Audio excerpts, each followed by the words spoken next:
And dirty with the Procyon Lotus. Got no people skills, but he's good with motor. That weird thing by his side, an infantilized sequoia. The two of them walk by, people say, oh boy. They ask me why I'm bringing a baby into battle that's really irresponsible and getting them rattled. It's like giving me a break. Get off of my back, damn it.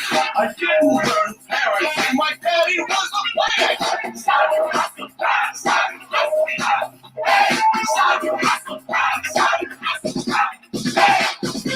What's up, everybody? Welcome to a brand new episode of Granny's Peach Tea. This is episode 110, and I do not hassle the Hoff, which is why I didn't want to go ahead and interrupt his vocals in this song. That's right. We, as anyone who knows this show knows, we are staunch supporters of the Hoff. We have unhassled the Hoff successfully, and as always, our spirit animals return to us to do a song for us. Yeah, so if you're not aware, this is called Guardians Inferno, and it's by the Sleepers featuring David Hasselhoff. Off the soundtrack of Guardians of the Galaxy Volume 2, which is our movie of the night, as we count down to Guardians 3. He's got one more part. Just remember, we are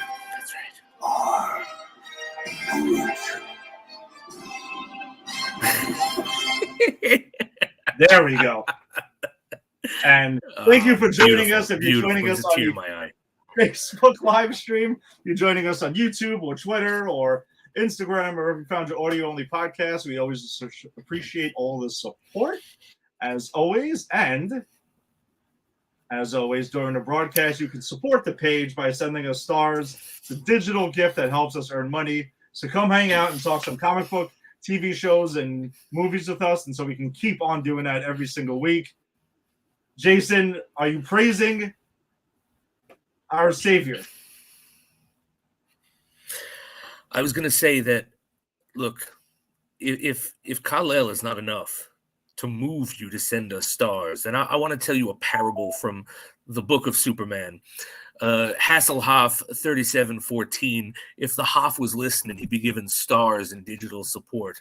And we all want to be like the Hoff. Don't hassle the Hoff. Send some stars and digital gifts. Help us get by, guys. Yeah, you never want to hassle the Hoff. Trust me. We did at one point after we covered Nick Fury, Agent of S.H.I.E.L.D., and it wasn't good. So don't do that. We ran afoul of the Hoff, and to unhassle the Hoff so I could get in German heaven, which I guess I've abandoned now that I've started the Church of Kal-El, but I had to watch a season and a half of Baywatch Nights. Which is interesting. We'll just leave it at that. It's an interesting show. That was quite a time. Yes. It was very interesting. But Ed, while you share the show out tonight, I have a Westeros report for you. Okay. So it's a sad night for me because I've been obsessively consuming two things: the podcast on the Roman Empire and Game of Thrones. And as of today, Rome has been sacked by the Vandals. The Empire's a mess, and I historically know that it only gets worse from here, so that's depressing. But then also, Daenerys Targaryen, my pick for who I wanted to rule the Iron Throne. Oh man, did she have such a heel turn this season, where she literally feeds innocent people to her dragons to make a point, and then forces one of them to marry her. Oh, it's like, I was so disappointed. I really liked that character, and now Tyrion is there. So like she's still one of my favorite characters because she's really interesting, and she's got dragons, which again, fan base. There's fucking dragons in every episode. What were you complaining about? But anyway, so I don't know who I want to take the Iron Throne anymore. I mean, I guess Jon Snow, because who else is there? And I mean, he stepped up for, like, he's also like recruiting wildlings and trying to unite the barbarians against the White Walkers. So, you know, he's got some chops, but he's just like, okay, yes, that's our hero. Fine. Like, I wanted someone interesting. I'm really, really sad that Daenerys took that heel turn. I really liked her. I think you're speaking for a lot of the people who watched that show, because I think we were all. That's why I was so fascinated listening to you say that the past couple of weeks, because you were all of us at that time. Yeah, and I can see that, because you had said, like, yeah, that's where the fandom was at that, and I thought, like, is this going to change? No, don't read into what he said. Just watch it. But yeah, I can imagine. I'm feeling the betrayal that the collective fan base felt when this was airing, because that's what I feel. I feel betrayed by her. Well, you know, I'm not a spoiler guy at all, so I will dance around things, but I'm not going to spoil shit for you. And I appreciate that. No, I can't stand it. Like, it's when someone does that, I just want to, you know, punch them in the nuts or something like that. Like, it's horrible. But yeah, I don't know. You are living it. You are living the experience of Game of Thrones, my friend. I am, and look, it's a wild ride. I'm still enjoying it. Yeah, I'm still, and what's her face? The Arya Stark leaves the Hound to die, which I don't think he's dead. That motherfucker's got to come back. And she's with that guy who refers to himself in the third person, which this I find kind of ridiculous, that he has all these masks. Yes, the man of many faces or whatever it was. Yes, the man of many faces. I like that guy. I liked him in the second season. Like, ooh, a man has to have honor. A girl, like I did that, but like the masks are kind of ridiculous. But he's training Arya Stark, which was cool. And the older Stark sister is married to the psychopath who like castrated Theon, who turned him into Reek. And then they're now like, he's starting to snap out of it. Like, he's starting to snap out of it because the older Stark sister's around. So I got to see where it's going. But I think, no, does he kill Brienne? Is that her head at the end of the last episode I watched? No. Or is that someone else's head? I don't remember whose head it is. It's definitely not Brienne. It's Arthur. Okay, because they set this whole thing up where, like, the Stark girl lights the candle, and that was supposed to tell Brienne to come save her, and then literally the next shot, like, the psychopath's holding someone's bloody head, and you don't get a good shot of it. And I was like, oh, holy, is that supposed to be Brienne? But I'm glad it's not. No, it's definitely not. So yeah, she's got more to do. I'll put it that way. Again, not spoiling anything, but she's got more to do. Good. No. Good. No, I'm glad, because I like that character a lot. There's some, so I find some of the characters are kind of flat, but I find the characters that are rich that I really like are really, really rich, like Daenerys and Tyrion and Brienne and even the Hound, man. I'm hoping that guy comes back. I love that guy. Yeah, you're gonna see some interesting cameos because then there's the dude who was with he was in the friend zone by Daenerys, the older guy. I never forget his name. I used to just refer to him as friend zone. He is Bruce Wayne in Titans. Yes. I thought so. I was looking out for him. Yeah, and he's like fighting in the arena now because she cast him out because she found out that he knew some stuff about her past. But yeah, and watching that guy in this, I'm like, I see why they cast him as Bruce Wayne. Yeah, I still stand by, like, I was kind of taken aback though at the older Bruce Wayne, that I just wasn't sure if he was an active Batman or not, but the show has established he's an active Batman. Yeah. We don't actually see it, so whatever. Yeah, and I couldn't see that guy in the bat suit, to be honest, but whatever. I like the actor. Yeah, exactly. All right, cool. So we do have a loaded show for us tonight. We got a lot of TV shows to get to, and our movie being Guardians of the Galaxy Volume 2, as we are super excited for the release of Guardians of the Galaxy Volume 3, which we'll be seeing on Thursday night. in 3D. So we're excited for that. So we usually do and count down the previous movies when we can, if we didn't cover them already. So, but before we get to that, though, let's knock out our CW shows of the week. And first up, as per usual, is Gotham Knights episode 6.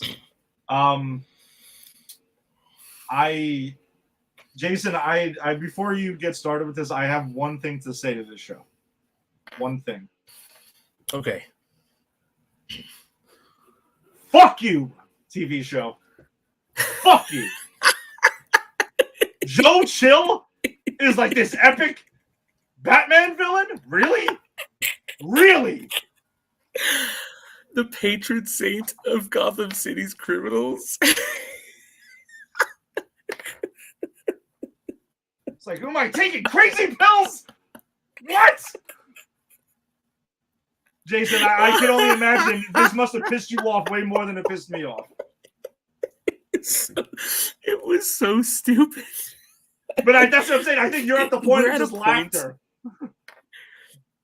Yeah, we're at a point in this show where I'm just like, what? Like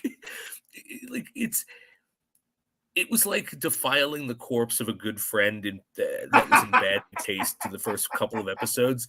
But now it's one of those things that's gone on so long I've grown numb to it. And I'm like, oh, come on now. We both are foolish for being here. Yeah, I mean... yeah.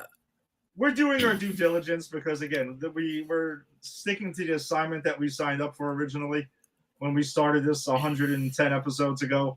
But this is just fucking nonsense. I'm sorry. It's just yeah. This is nonsense. This was not good. This was not good at all. I've stopped even though I'm supposed to like walk us through this shit, I stopped taking notes. The episode is pretty much Joe Chill is the patron saint of supervillains, and he's going to go on like he's been on death row for like 100 years since he fucking shot the Waynes in that alley. And then he wants Dent to get him an audience with the Hayes, and so he does. And then he tells him, yeah, I actually didn't kill Bruce Wayne's parents. I was set up by the Court of Owls, just like you. Dun dun dun dun dun. And so like I don't know why we needed Joe Chill in this. I guess it's one of the 4 characters the property is letting them use from the books. It was stupid. It was unnecessary. And then also like they establish this whole thing where if you get a coin, it means the Court of Owls is coming to kill you, right? Mm-hmm. And Harvey Dent's rival gets this coin, and Joe Chill gets the coin. It's like Joe Chill gets his coin in his prison, and then all of a sudden it's like, all right, we're executing you at midnight tomorrow. Okay, that's interesting, right? That's the Court of Owls pulling fucking strings, and right. But the way that the second guy, the way they pull strings and kill that second guy is they just send the Talon to skewer him in his office. Yeah. And the Talon does. He skewers him with a sword and then doesn't finish him off. Like, what was that? Like, it was so stupid. I don't know, man. This show is just going into it. I want to say it's going into like just pure and utter nonsense, but it's kind of always been there, and I feel like we're getting worse. Yeah, no, it's definitely getting worse. So like it doesn't know what it's doing. It doesn't know what property it doesn't know what show it's making. It's so sloppy. Like, and again, are they gonna? Is it going to be now a 3-episode arc about uncovering the mystery of who tried to kill, that guy? Even though we know it's the Court of Owls, like they did with Bruce Wayne. It's like, I don't know. I don't know where this is going, and Rick has laid down a challenge essentially to us to see if, when we're done with this one season, because we're expecting that this is only going to get one season. Is it worse than the one season of Gotham that both of us watched? Because we never made it past season 1. So far, yes. Okay, so you're on team worse than it. I'm on team worse because there were things in Gotham that I found interesting. They were just mishandled. Like, I think you and I both agreed that the Penguin's character was interesting. I liked an exploration of the underworld before supervillains with was that Halle Berry or who was the? No, that was Jada Pinkett, who I thought was the worst character on the show. Actually, second worst, because I think Jim Gordon is horrendous on that show. Yeah, I know you really hated him, and that had interesting ideas that it failed to follow through on. You know, like Jim Gordon being a protagonist and having it be like a Jim Gordon who's from Batman Year One. That's interesting, but they did shit with it. The Penguin before he's the Penguin. That's interesting, but they did shit with it. An exploration of Gotham's underworld before the super criminals come in. Interesting, but they do shit with it. There's nothing interesting here. This is all just hackneyed garbage that doesn't connect at all to the source material and doesn't even try. And that hackneyed garbage is used terribly. So, like, there's nothing here. Yeah, it's a chore to get to every single week. Because I'm like hoping, and I've said this a bunch of times on the show before, that I want these shows to be good. I want the movies to be good. I would like to like them. I don't want it to sit there wasting and dreading the time that I'm watching these things. Even when we're watching something we know is bad, like when we look back at an old movie and we know it sucks, at least we'll get some laughter out of it, and that's the entertainment we get. There's nothing entertaining about this at all. Zero. No, you can't even laugh at how bad it is because it takes itself so seriously. Yeah. And like I'm watching this. There's a whole scene where these teenagers, because these they're effectively high schoolers, all of them. Mm-hmm. And these teenagers are like doing this, like, this mission where they're taking people out, and I'm like, again, it's like I work with high school students. They can't do this shit. Get out of here. Like, I'll give you Robin, all right? I'll give you Robin because Robin was trained by Batman. Fine. Mm-hmm. None of those other motherfuckers were trained by Batman.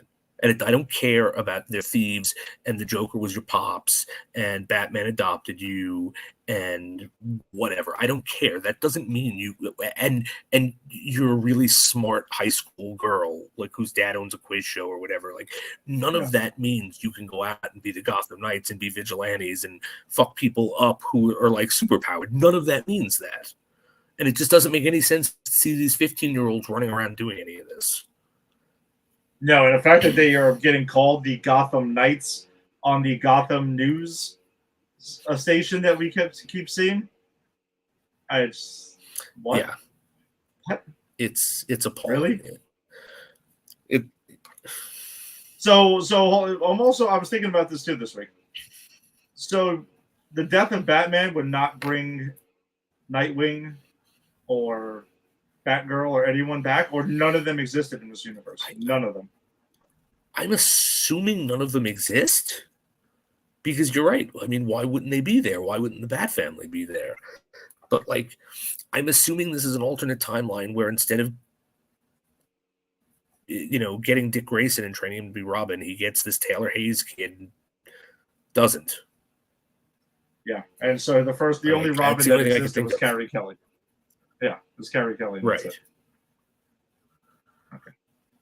All right. I think, I mean, I have nothing to add to this. My phone, actually, I'm trying to get my phone powered back up because it actually croaked on me right after we did the song. So my notes are in limbo right now, but I think I can wing it. I had nothing else on this episode. It was just, I was very angry at the Joe Chill thing and the way they were propping him up as this, like, God, like you said, patron saint of supervillains. No. Yeah, they actually say that in the goddamn episode, and like the whole thing about Drusilla being like, or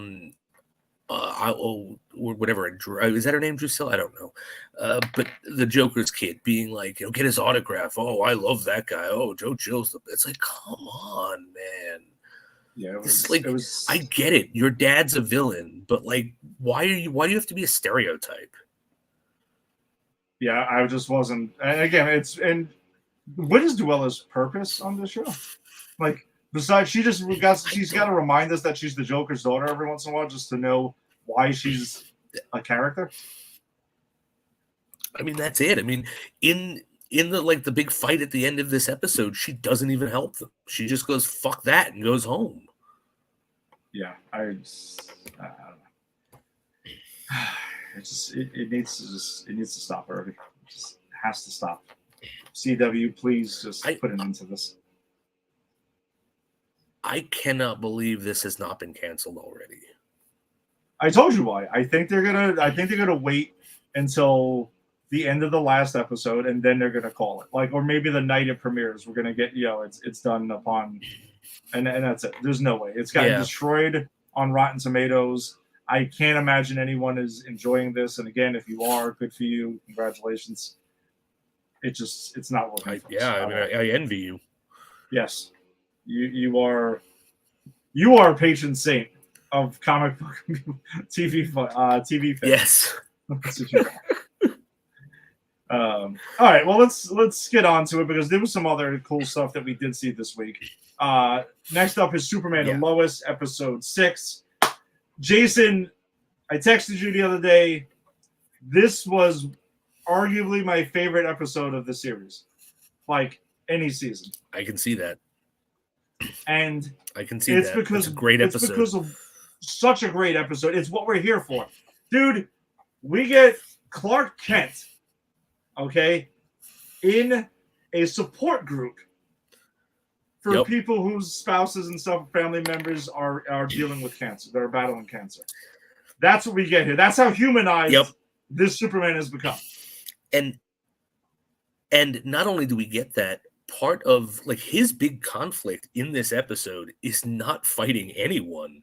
It's coming to terms with the fact that Lois could die, because he goes to the support group and he's listening to them tell stories about how you have to accept it. And you can tell, and again, this guy is a great actor. He does this with his eyes and his face, but Clark just goes, "Fuck no, I'm not about this." And he leaves and doesn't come back. And it's like, that's his conflict throughout the whole episode, is dealing with the fact that he could lose the people he loves. Yeah. And he doesn't want to come to terms with it. He's trying to avoid it. Like Lois at one point even wants to prepare a living will and things like that. And he's just like, "No, we don't need that. We're good." And they have a great conversation where she's like, "Listen, you're not sick ever. You don't have to deal with any of this, but anybody else, the rest of us can die. Like it's definitely possible." Not that he didn't know any of these things, but like she's just like, this is real life now. Like you have to come to terms. Like this is part of the deal. And she's like, he's like trying to be supportive, and you get that, but she's like, but there is a chance that I don't come out on the other side of this. Yeah. And that's the conflict. Like watching Clark Kent. Not even Superman. This is Clark Kent. Watching Clark Kent wrestle with that moment where he's like, "But I couldn't bear to," like when he starts to like kind of look at he might lose her, and like the range of emotions he has, and it's like, yeah, you know what? Fucking Superman can stop any villain. He can stop any. He's so powerful. He can do anything. But he can't stop his wife from getting cancer, and he can't stop her from dying from it if that's what's going to happen.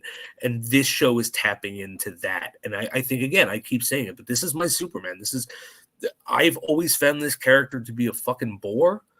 And this has literally reinvigorated my interest in the character, because I'm like, wow, no, you can give him real stakes. You can give his conflicts like real emotional depth, even if he is a super being like this. So you're right. Brilliant episode. Yeah.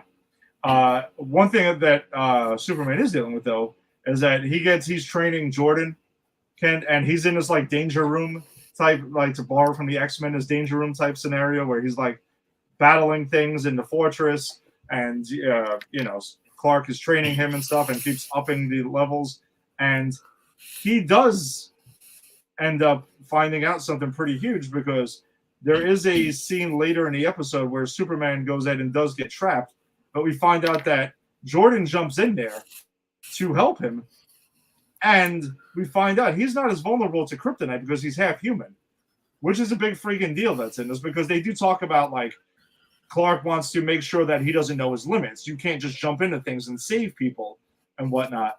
And they just found out a huge thing about his limits in this is that kryptonite does not affect him the way that Superman does. That's definitely going to be huge at some point, over the course of the series. Yeah, absolutely. I mean, he could be more powerful than Superman. He could have all of the positives and none of the weaknesses. Yeah, kind of like the Blade of Krypton. Yep, exactly.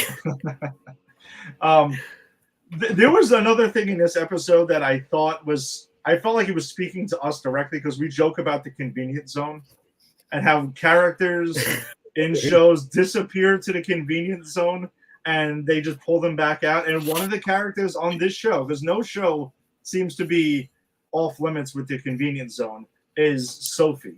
Now, Sophie, if you forgot, is Lana Lang's other daughter that we don't see very often. This episode addresses it because a lot of she shows up, she's there, and a lot like Kyle and everyone is shitting on her, and they're telling her to get lost, and she actually does get lost, and she even says it straight out. You know something? Sometimes people forget me. Everyone goes ahead and does this thing. And I'm like, she's talking to us, Jason. She's talking to us. Yep. She is. She was like, she might as well have said, sometimes it feels like I'm just put in the convenience zone in this family. Yeah. And I think it's great. And Jordan, though, I mean, Jonathan Kent actually has this whole thing where he's studying with, and then he goes out and talks to her and talks her like kind of down from this. And he even says, I'm in my family. My brother is like really important. So is my father. And sometimes I get forgotten about at times. And I thought it was funny because Sophie's like, oh, wait, your brother's not that important. And then Jonathan catches himself as like, yeah, we'll just move on from that. Because I'm not going to give out my brother's secret to like a friggin' 10-year-old over here. But it's a really great scene where they have that even though everyone else in the family knows. Exactly. Everyone, like everywhere, essentially knows. But keep the 10-year-old safe out of this. So I thought that was I cool. agree. The emotional scene was really cool. I like that conversation that they had. And do you think that they're setting up a romance between Jonathan and the ex, like the sister? I forget her name. Damn it, her name is Sarah. Sarah, yes, good job. You saved me this time with it. Yeah, Sarah. I kind of got that impression when they were doing the whole studying thing and stuff like that, but I don't know. I mean, they could, because it seems like there's a lot of characters that are getting mixed matched this season. Kyle with Chrissy now, and then both of us are waiting for the Lana Lang, John Henry Irons thing, which it seems like is on the back burner at the moment. I'm here for it, though. Yeah, I think I'm here for it. I love that guy, John Henry Irons. He needs to get it on. Yes, he does. He's been through a lot, man. Yeah. But Jonathan also, his storyline picks up before that, where he's getting some ribbing and like some kind of like rookie, and bring it onto the firehouse by Kyle. They give him an outfit with some other guy's name on it who used to work there, and he's cleaning the truck and all this other stuff. But Jordan has a great line, because when he comes back and he gets his own name, right? And it says Lil Kent, and he says, "What are you, the worst rapper in Kansas?" I literally was laughing out loud. That's an awesome line. Literally laughing out loud. Phenomenal joke right there. Phenomenal. It was great. And then the other thing before we get to like the main thing that's here is, so Lana also learns about Chrissy and Kyle's relationship. She feels a certain way about it, because I think it was more about she stumbles upon it while Sophie is missing. And I think it was more about I think it was both things, but I think it was more about the neglecting your daughter thing to kind of go with your new girlfriend. Right. No, I agree. But I'm going to say this though, man. I don't necessarily think Kyle's in the wrong here, because it's like, it's not like she's 3. I mean, what, that girl's like, what, 14? I mean, 12? I mean, Jesus Christ. And Sarah's like 16. Like, I don't know. All I know is I had younger kids. I had younger siblings. And when my mother told me, you stay home and watch your younger siblings, whatever she was doing didn't matter. If one of them left, that was my ass being beat. You know what I mean? Like, so I'm just saying, I think that's on Sarah, not Kyle. Yeah, that's fair. The big reveal, though, we get at the end of the episode is Bruno Mannheim's sidekick with this, sound powers and stuff like that. Yeah, is the woman that's getting treatment next to Lois, and that we've seen a lot of FaceTime there. And I think they're kind of giving Bruno Mannheim a proper human motivation now, because it's like, hey, I'm doing this to save you, which I'm assuming that's probably his wife or his sister or something like that, because I don't recall them stating who it was, what the connection was. I don't think they said yet. No, so it's probably a wife or a sister or something like that. Lois does have a line which I think might come back and sort of go and do even more what you're saying about humanizing Mannheim. Is she said to Clark, like, I know this sounds crazy because it's Mannheim, but maybe he's really just trying to cure cancer. It's just this in this extreme way, It's like, and I think I kind of hope that's what it is. I really hope that, like, he's not trying to create an army of superpowered people. He's using superpowers to try to cure cancer, genuinely with the goal to cure the cancer. Like, that I think is super interesting, and I'm hoping they go with that. Yeah, and that's kind of what I was getting at. I think that's what it is. That's what we're going to find out. But of course, he takes it to the extreme, and supervillains are being created, and yada yada. So that's where he becomes in the wrong. So I don't know. Another Dynamite episode by Superman and Lois. Keeping on next week. With that, just doing a fantastic job.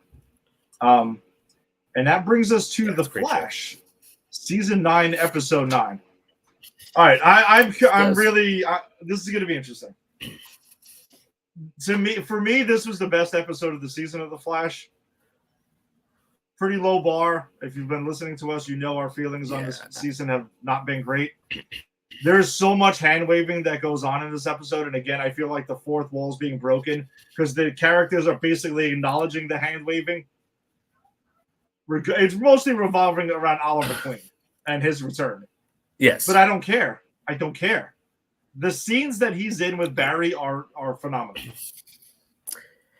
I'm gonna say that I can sum up in one word why you love this episode so much: nostalgia.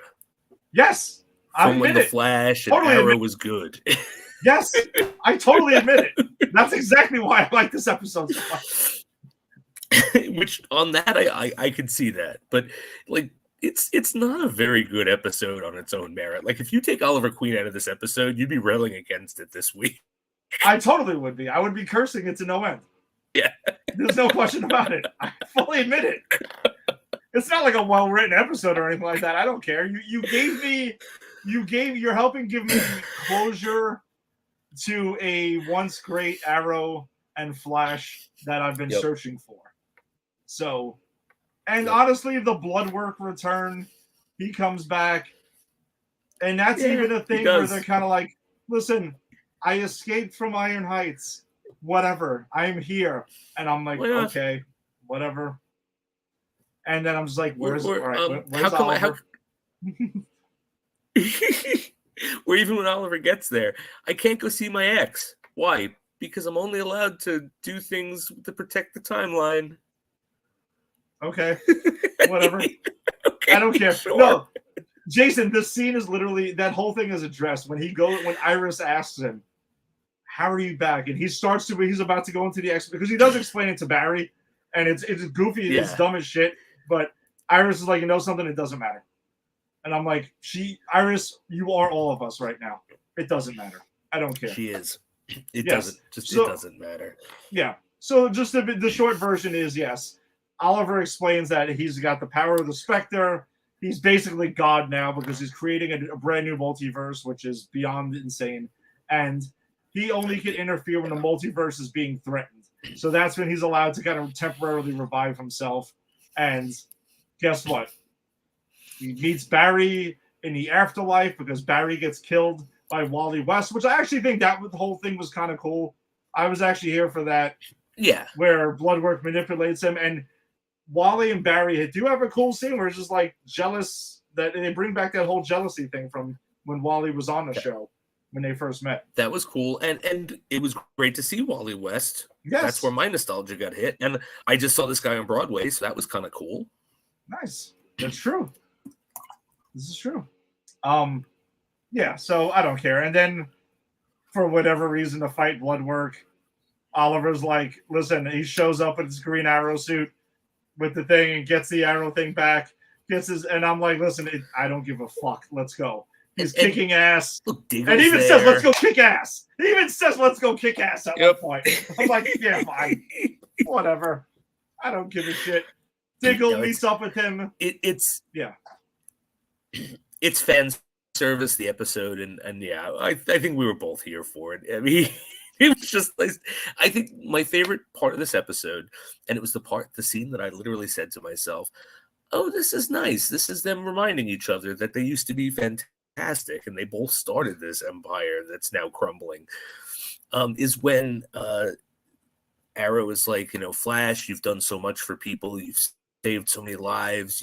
You've gone on for 9 seasons, which is something that only Arrow has done on this show. And Barry goes, yeah, but I never would have done it without you paving the way with those first 3 good seasons of Arrow. The Flash never would have gotten greenlit. Like, I'm of course filling in a lot of stuff, but that's the gist of the conversation. Like, they're kind of just be like, hey, remember when we were both awesome and we helped each other be awesome? Yes, and that's why I'm here for it. I don't care. I was like, yes, there's a lot of fourth wall breaking, whether it was intentional or not. I was there for that. And then of course we get the line of when he shoots Bloodwork with the arrow, and it's like, you failed this city. I'm like, this doesn't make sense, but I don't fucking care. It doesn't make sense at all. And look, talk about not making sense. Why the fuck is Bloodwork there? Why is that the villain they decide to bring back on the Arrow episode? Who the fuck is Bloodwork? He was a villain for half a season, right? Like, yes. I don't know, man. I don't know why he's there. It's whatever. They needed a villain of the week to fight, and it happens. Yeah, Bloodwork is back because he's going to use Wally West, because Wally West apparently is trying to spread his consciousness all over and find enlightenment. And he thinks he's going ahead and going through different timelines, but it's really the multiverse. And Bloodwork wants to spread himself throughout the multiverse. So he's like, I'm going to go ahead and get a hold of Wally West, and I'm going to go ahead and spread myself through there. But no, that gets nixed in the ass by Green Arrow shooting a fucking glowing arrow, essentially, into the multiverse and just ending that shit, and that's it. Whatever. I don't care. I thought it was cool that Diggle and Barry both got to say proper goodbyes to Oliver because he had to go back. And seeing them have a beer in the post-credit scene, fine, whatever. Nice. It didn't matter. It was nice. And that's that. You're right. It's nostalgia of the episode, and I don't care. I'll fully admit it. Yeah, that's it. So... If you missed Oliver Queen like I have, then yes, then you should definitely check this out. And I'm going to say another reason this is one of the best episodes of the season. I don't actually think there was any Chester Allegra shit. Nothing that. It was extremely brief, but it didn't matter. It was very brief. Right. Like it was like there was so much stuff, other stuff, so many other things going on. And is it Keon who like saves everyone? Yes, that's right. Keon goes ahead and saves the day and Oliver, it literally explains her powers in like 2 lines. He is like, yeah, you're connected to like everything, to life force and things like that. So you can do that. The question we've been pondering for episodes now. Oliver's like, yeah, I'm just going to drop this here and get out of here. I'm dead. Because he's God. Yeah. He's essentially a god of this. I mean, of the Arrowverse. He's Jesus Christ of the Arrowverse. Like, he's died and gone, and then resurrected in this episode, and then died again for our sins in the Flash. So, Yes. Yeah. Pontius Pilate, you have failed your city. So whatever, I don't know, entertaining at least. And I found that. So any trailer for next week? They're counting it down now. There are 4 more episodes of The Flash. I thought there was 1. All right, so yeah, we got 4. So let's see what they do with it. I'm still disappointed there hasn't been an arc. Like, this show has traditionally worked best when it had a season arc. It started to fall apart when they stopped doing the season arc, and well, now they're not doing the season arc in this last season, and we see where we are. So, I mean, I don't know. I hope the last 4 seasons, the last 4 episodes have an arc. I mean, I want this to end well or strongly, or I'd like not to shit all over these last 4 episodes. Agreed. But in the trailer too for next week, we get OG Thawne. So that I'm excited about. I don't care why he's back. Just the fact that he's back. Jason, my love for Thawne. I know. He's your Doctor Doom, isn't he? Like, he's like your ride or die villain. Dude, before we started this podcast, I wouldn't have known that. And I think over time, at least for the Arrowverse, he's my Doctor Doom. I can see that. And that the actor they get to play him is fantastic. And then the fact that sometimes it's the guy who plays Wells, who's also a great actor. So it's like any incarnation of Thawne we get on The Flash, it's like, oh, this is great, no matter who you get to play him. Yeah, that's why I think I've had so much fun with that. All right. So let me go ahead and we can keep it moving here, and we will move on to Titans Season 4, Episode 10. Yeah, I love that opening. I don't skip it. I do too. I do too. I love this show. Yeah, so do I. I am genuinely sad that this one's going away. It's not like some of the other ones where we're like, please just end, or just end decent with some decency. No. All right. So, usually we're going, oh yeah, just like, please, like, end. This used to be good. You've got nothing left in you, and with this, I'm kind of like, we got another season. We could have got another solid season at least out of this show, at least. Yeah. Jason, were you frustrated with the continuing, like, they danced and flipped and didn't name drop Constantine, but yet danced their way around saying the word of Constantine in this episode? Yeah, I just want to see Constantine. I want to see. Yeah, it was frustrating. And I just want to see this fucking Constantine. I don't even care who's playing him at this point. I just want to see what the Titans do with Constantine. And they name drop him, and then they don't name drop him, and they forget about him, and then they dance around him. And it's like, what are they doing? I mean, obviously they're trying to do what they're doing to me, which is get me excited for Constantine. But like, that's what I have to say about that. Yeah, we're waiting for Constantine, and also we did say in the beginning of the season we thought, since they've been in Metropolis this entire time, that we thought we're supposed to be getting a Superman. I've been wanting a Superman at some point, even though I've kind of forgot that we're in Metropolis. So, especially I have to be reminded.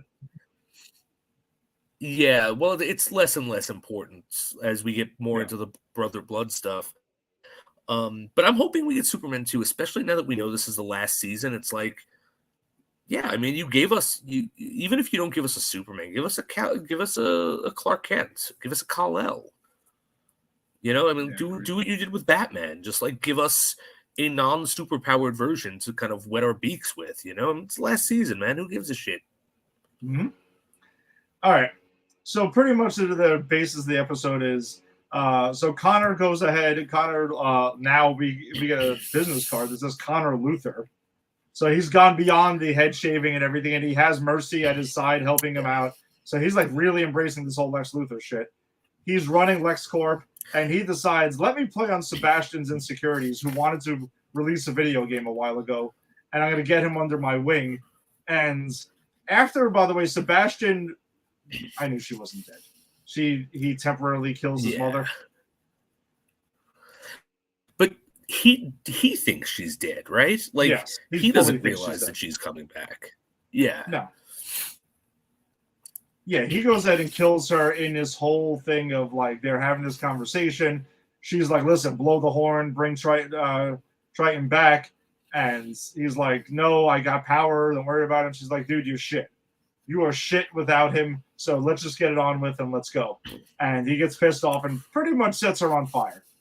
And that kills her for most of the episode, except for the ending where we find out she sits up out of a body bag and she's back because there's no way they were killing her off like that. No, there's way more to go. Yeah. But Connor goes ahead and says, "Hey, join LexCorp. I'm going to help you produce your video game." And I'm assuming this is part of this grand plan that he has that Lex is manipulating him from beyond the grave with. And the video game gets released, and he goes ahead and puts some sort of a hex on it, and people start going into comas that are playing this damn game. Okay, and one of them is Benjamin. It kills. From is Benjamin in a coma or did it kill him? I thought it killed him. He's just in a coma. He's in a coma. Oh, okay. Yeah, he's in a coma. So that's kind of where that goes, and it's going throughout the world. But then I think one of the interesting things, I'm curious to get your take on this. So there's a scene where Connor and Sebastian are having this conversation about what's going on, and Connor's like appalled that what Sebastian is doing with this video game, and he knows he can take him out, and he's not. But then he helps the Titans break through the firewall of LexCorp because they're trying to get in on the other side. So who was manipulating who here? Was Connor manipulating Sebastian, or Sebastian manipulating Connor to get his whole grand scheme evil video game out there?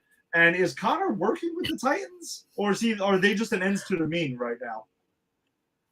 I mean, here was my take on it. Like, I definitely think that Sebastian manipulated Connor because Connor seemed genuinely surprised when Sebastian is like, "Oh, by the way, I put that spell in there."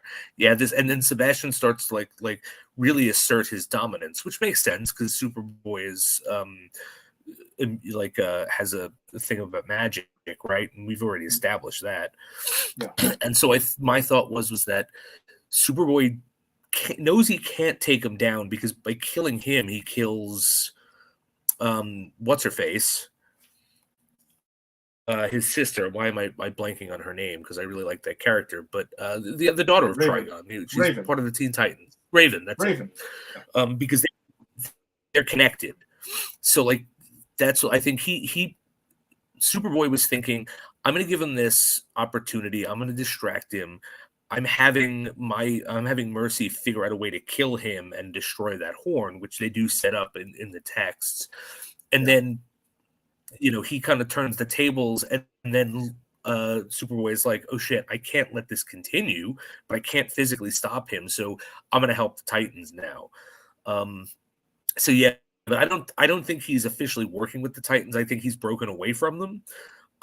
But I definitely think it's being set up that he's going to be back with them. Like I think this is a phase.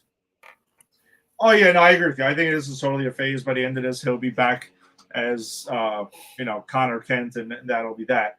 But I also didn't think there was any way he was going to destroy the horn because, again, the whole susceptible to magic Superman thing that he's yeah.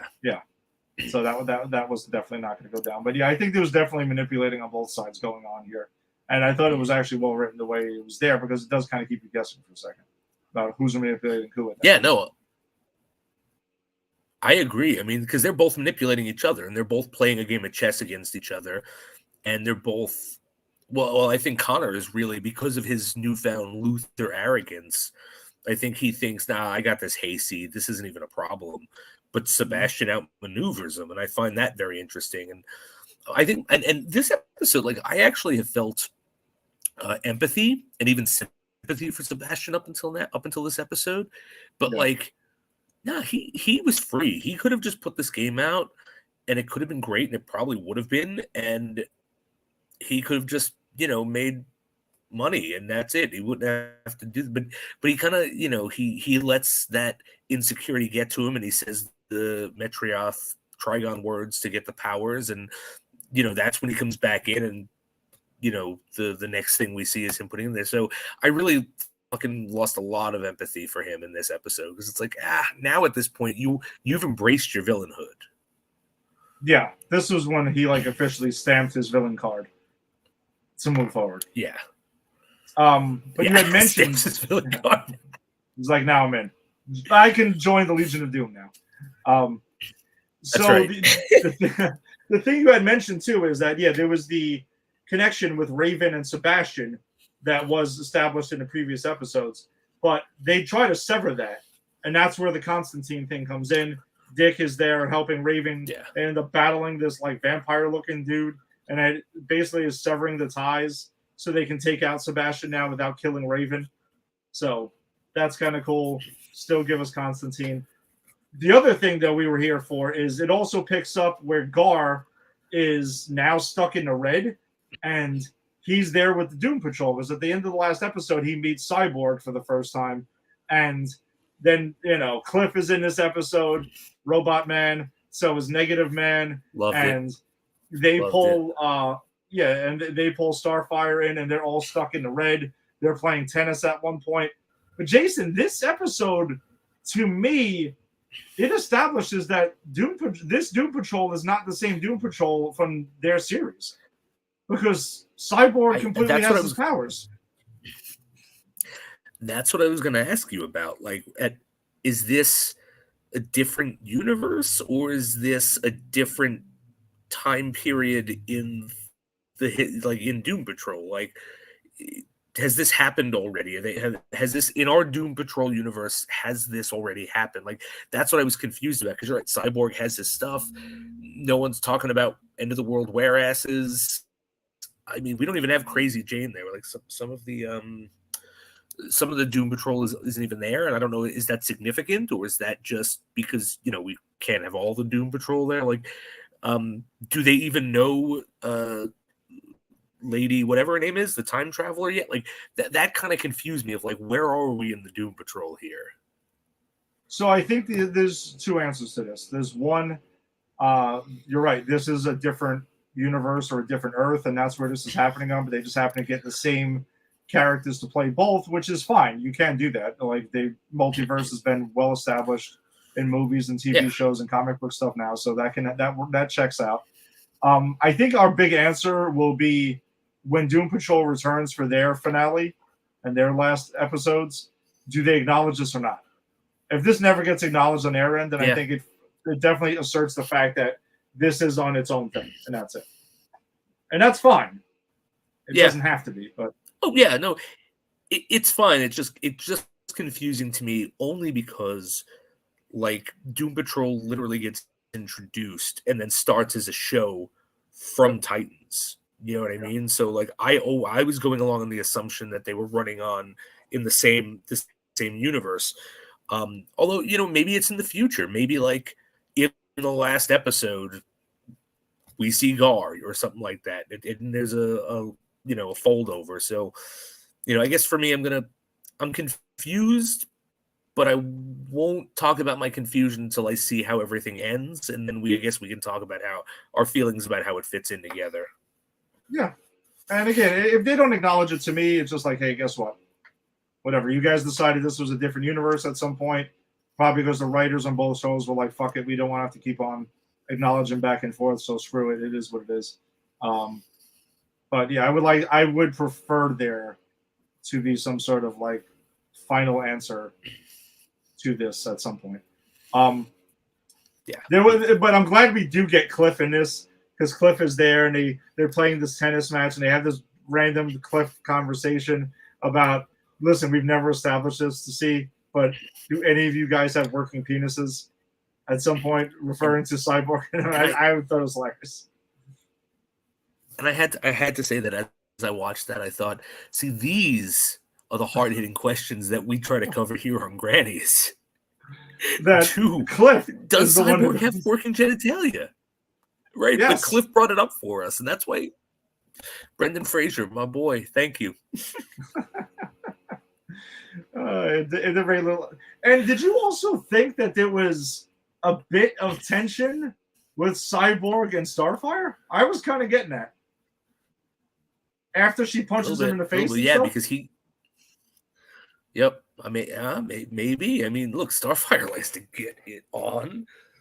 We know actually Vic does have working genitalia because he already has gotten it on in one of the former seasons. This is true.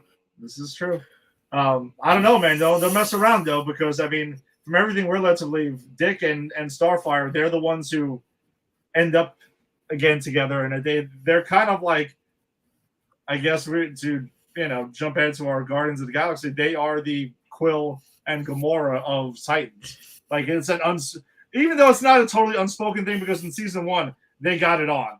They flat out did. Well, they got it and on. Apparently there was more to it though.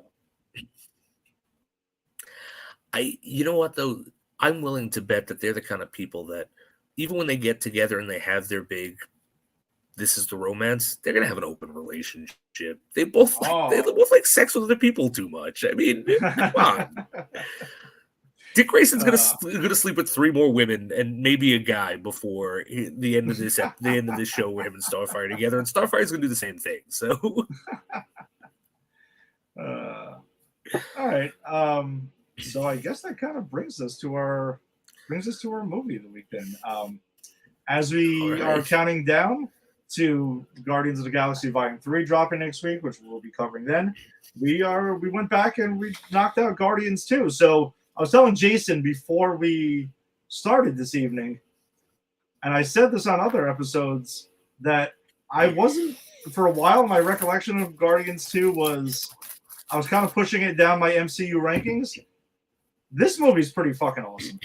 It really is. It's much more, the emotional aspect of this film was way heavier than I remember it being. It really was. Yep. And it hit harder. There's a lot going on here. It's a very smart movie. Yeah. It hit harder for me. Yeah, I always feel that people sleep on this movie on their MCU rankings.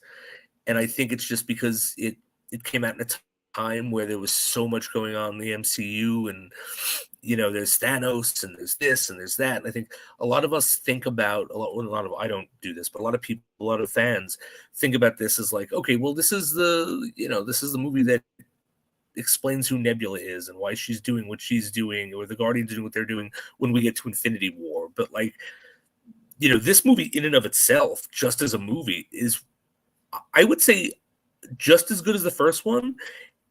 And there are some parts about it I like even more than the first one.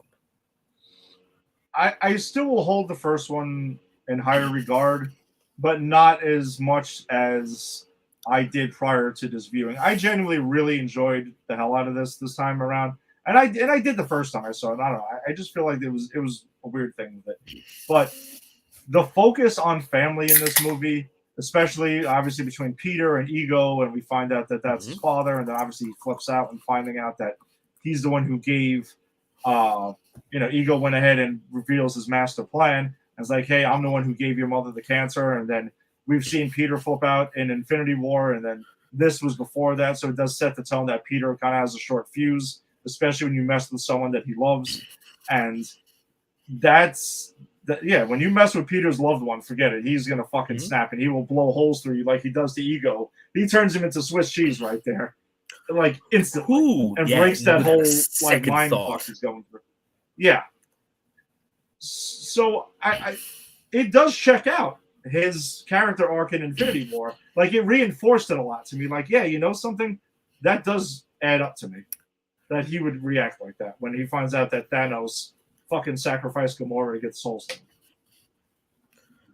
Yeah, absolutely. Because it's like, it's like losing his mother again. Not that she's his mother, but like he's reliving losing the person he cares about the most. And that becomes Gamora. Yeah. And speaking of right, Gamora, they set it up.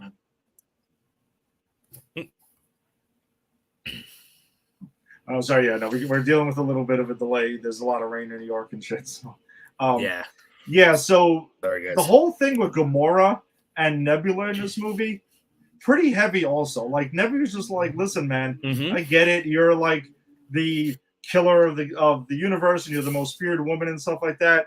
But Thanos put me through so much shit because of you, which is because you just wanted to win, and she's like, I just want a sister. Yeah, and we find out Nebula says every time, like, Thanos would pit me against Gamora and I would always lose, and every time Gamora won, he'd replace one of my body parts with a robotic enhancement or something. And it's like, holy shit, of course she hates Gamora, because like she's blaming Gamora for this is like classic, like, you know, two siblings have an abusive dad or an abusive mother, and they hate each other and blame each other because of the manipulation the abusive parent puts in. You know what I mean? It's like, see, yeah, I mean, this really does deal with some heavy themes. Yeah, and that's the thing I guess I didn't recall about this, and it just, again, everything, all these super heavy themes hit a lot harder this time. But we also do have a guest who had a special request to want to join us on this episode to specifically talk about Guardians of the Galaxy and Guardians of the Galaxy Volume 2. You've seen him before on Pop Culture Pros a bunch of times here. We got Jader. Jader, what's up, man? Hey, what's up, guys? Sorry, man. How's it going, boys? Good, man. Good. Yourself? I'm good, man. It's good. Not. I'm doing it through the phone because I don't know why it's not working on my laptop, man. That's why it took me a while to jump on. So okay. I'm still trying to figure this out. And I saw you guys started talking. I'm like, fuck. But yeah, dude. How are you guys, man? We're good, man. We're good. It's been a minute. Yeah, man. It has been. But I saw you boys last week doing covering part one, and I was like, I forgot what I had. I think I was going to dinner with my mom when I saw the show started, and I almost bailed just to talk some Guardians. Wow. So yeah, today when I saw that you guys were on, I was like, yeah, there's no way I'm missing tonight's show, man. I'm like, I canceled everything. I was supposed to go out with my brother, and I was like, dude, we'll do this shit another day. Okay. But yeah, dude. Well, thanks for being here. No, anytime, man. Thank you. It's always a pleasure jumping on with you boys, man. So. Absolutely. It's great to have you. So, I mean, I guess, yeah, we were just kind of going with the heavy themes of the movie, but I guess you want to share your overall thoughts on Guardians of the Galaxy Volume 2? Because you definitely feel a certain way about it. Do you remember that? Do you remember how I felt about the movie? I mean, I don't recall the specifics, but it's, I mean, you really went out of your way. You're like, listen, man, I got to talk about this thing. So, is this your favorite MCU franchise? Is this the scream for you on this? Let me tell you, man, it's up. It wasn't. So I'll tell you that. I feel that Volume 1 is, again, top 5. It could even be top 3 for me, to be completely honest with you. That's how much I love that first film. This movie, I did not like. First viewing. Upon first viewing. Okay. So, and my second viewing was just 2 weeks ago. Wow, yes. So you really pushed it away from It's one of those that I didn't care to revisit, to be completely honest with you. It's one of those movies that I kind of knew the gist. I knew what happened. I will give it that. With one viewing, I pretty much remember, a lot of it. So it was one of those that I would just, when I would have to do a rewatch, and quite frankly, I mean, we haven't really, we've been waiting. It's been 6 years since this movie came out. Now, finally, 6 years later, we're getting Volume 3 with the whole James Bond. Listen to me. Look at that.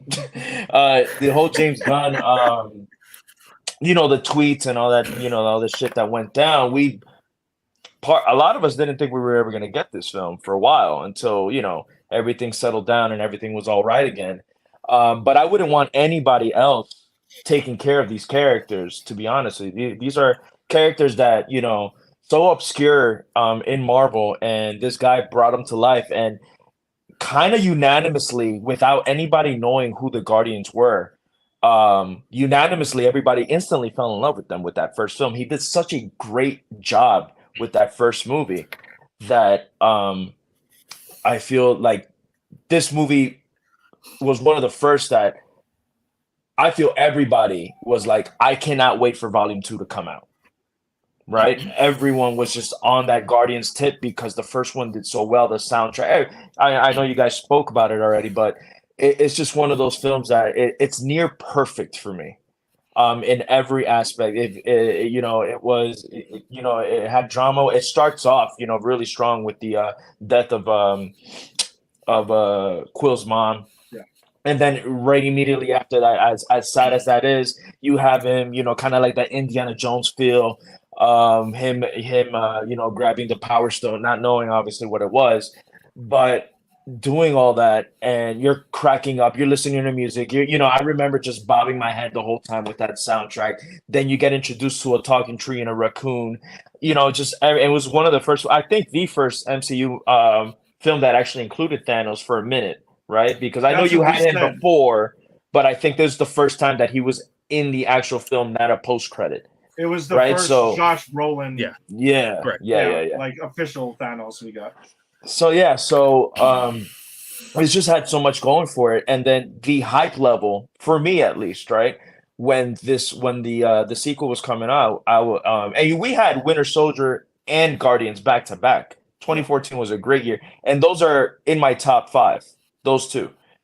So I walk into the movie, I see Guardians 2, and I walked out really disappointed. Very disappointed in the film, to the point where I didn't say that I hated it, but I was so disappointed that I just never cared to watch it again. Fast forward to, I want to say, about less than a month for sure. Obviously, Guardians is coming up, and I'm like, I gotta rewatch these films. So I did the first one, and I was dreading going back to the second one, and I watched it, and it ended, and I'm like, why didn't I like this movie the first time that I watched it? Like, what was wrong with me? I text Kyle immediately, because this is his favorite franchise, and he protects this movie at all costs, right? And I texted him. It was really late too, so it was probably like 1 a.m. your time. I finished it like around midnight. But Kyle's a night owl, so I texted him, and he responded almost immediately. And I'm like, dude, I just finished watching Guardians 2 again, and I get it. That's what I wrote to him. I'm like, I get it. And he's like, dude, what changed? And I honestly don't. I remember the movie the first time I saw it. Kind of didn't know where it was going. Okay. Right? I felt like we were an hour in, and I'm like, what is this movie about? What are we doing here? So that was my main thing about that movie, where I'm like, I just didn't. I felt like it took too long to get where we were going, and I felt like every character was kind of pushed aside except for Star-Lord. This could have been a solo solo Star-Lord film, at least that's how I saw it for a long time. But then at the end of it, I kind of just understood that it is a family film. Very Like, much. essentially, it's a very, very family centered film, and I just didn't catch that the first time. Mind you, I was already a dad when that came out, but it hit me so much more now, especially since I'm not living with my kid in the same state as my kids right now. So being away for them has taken kind of like a toll on me. Like, I miss them like crazy, right? And watching them, it just made me miss them even more, where I'm like, holy shit, like okay, this is what Gunn wanted me to see the first time. I just never got around to it. But yeah, I still feel like the film is a little disjointed. I feel like it just does kind of like random things at once, but I think, I'm getting ahead of myself, but this is one of my, on my notes, I wrote that it's easily one of my favorite openings to a film. When you have, Mr. Blue Sky playing, and Baby Groot, they milked the shit out of Baby Groot. They knew what they were doing with that cute little bastard, man. Like, it was just the most adorable thing ever. But fast forward the beginning, so I was locked in the beginning, and then it kind of lost me in the middle. But I think this third act is phenomenal third act. But I mean, I'm obviously carrying on like I usually do. So, but overall, yeah, I just really appreciate it. And we'll get more into detail now. But I loved it, Where I'm like, man, like I don't know why. Like, it's one of those that I kind of want to revisit again right before I go see Volume 3. Wow. I'll probably watch it again this week, right before I check out Volume 3, because I I don't know why I feel like I owe it now. Like I need to do these catch ups because it is overall a good film that I feel a lot of people come around to it too. Because I've seen a lot of reviews. I remember it didn't get such hot reviews. It wasn't great, but it wasn't terrible. It was right in the middle. A lot of people were like, it's missing something. And I feel like upon rewatches, people tend to turn around and really actually like the movie more than they did when they first released. I feel like it's one of those things that with time, it won a lot of hearts.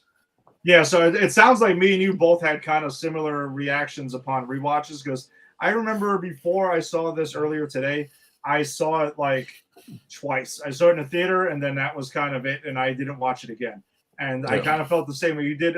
My recollection of it was, yeah, it was the milking of Baby Groot. There was a lot of Quill. There was a lot of ego. And I remember Drax was kind of funny at times, and that was it. And that's all I remembered. But, like, yeah, I think I think I still have it sealed because I bought the Steelbook.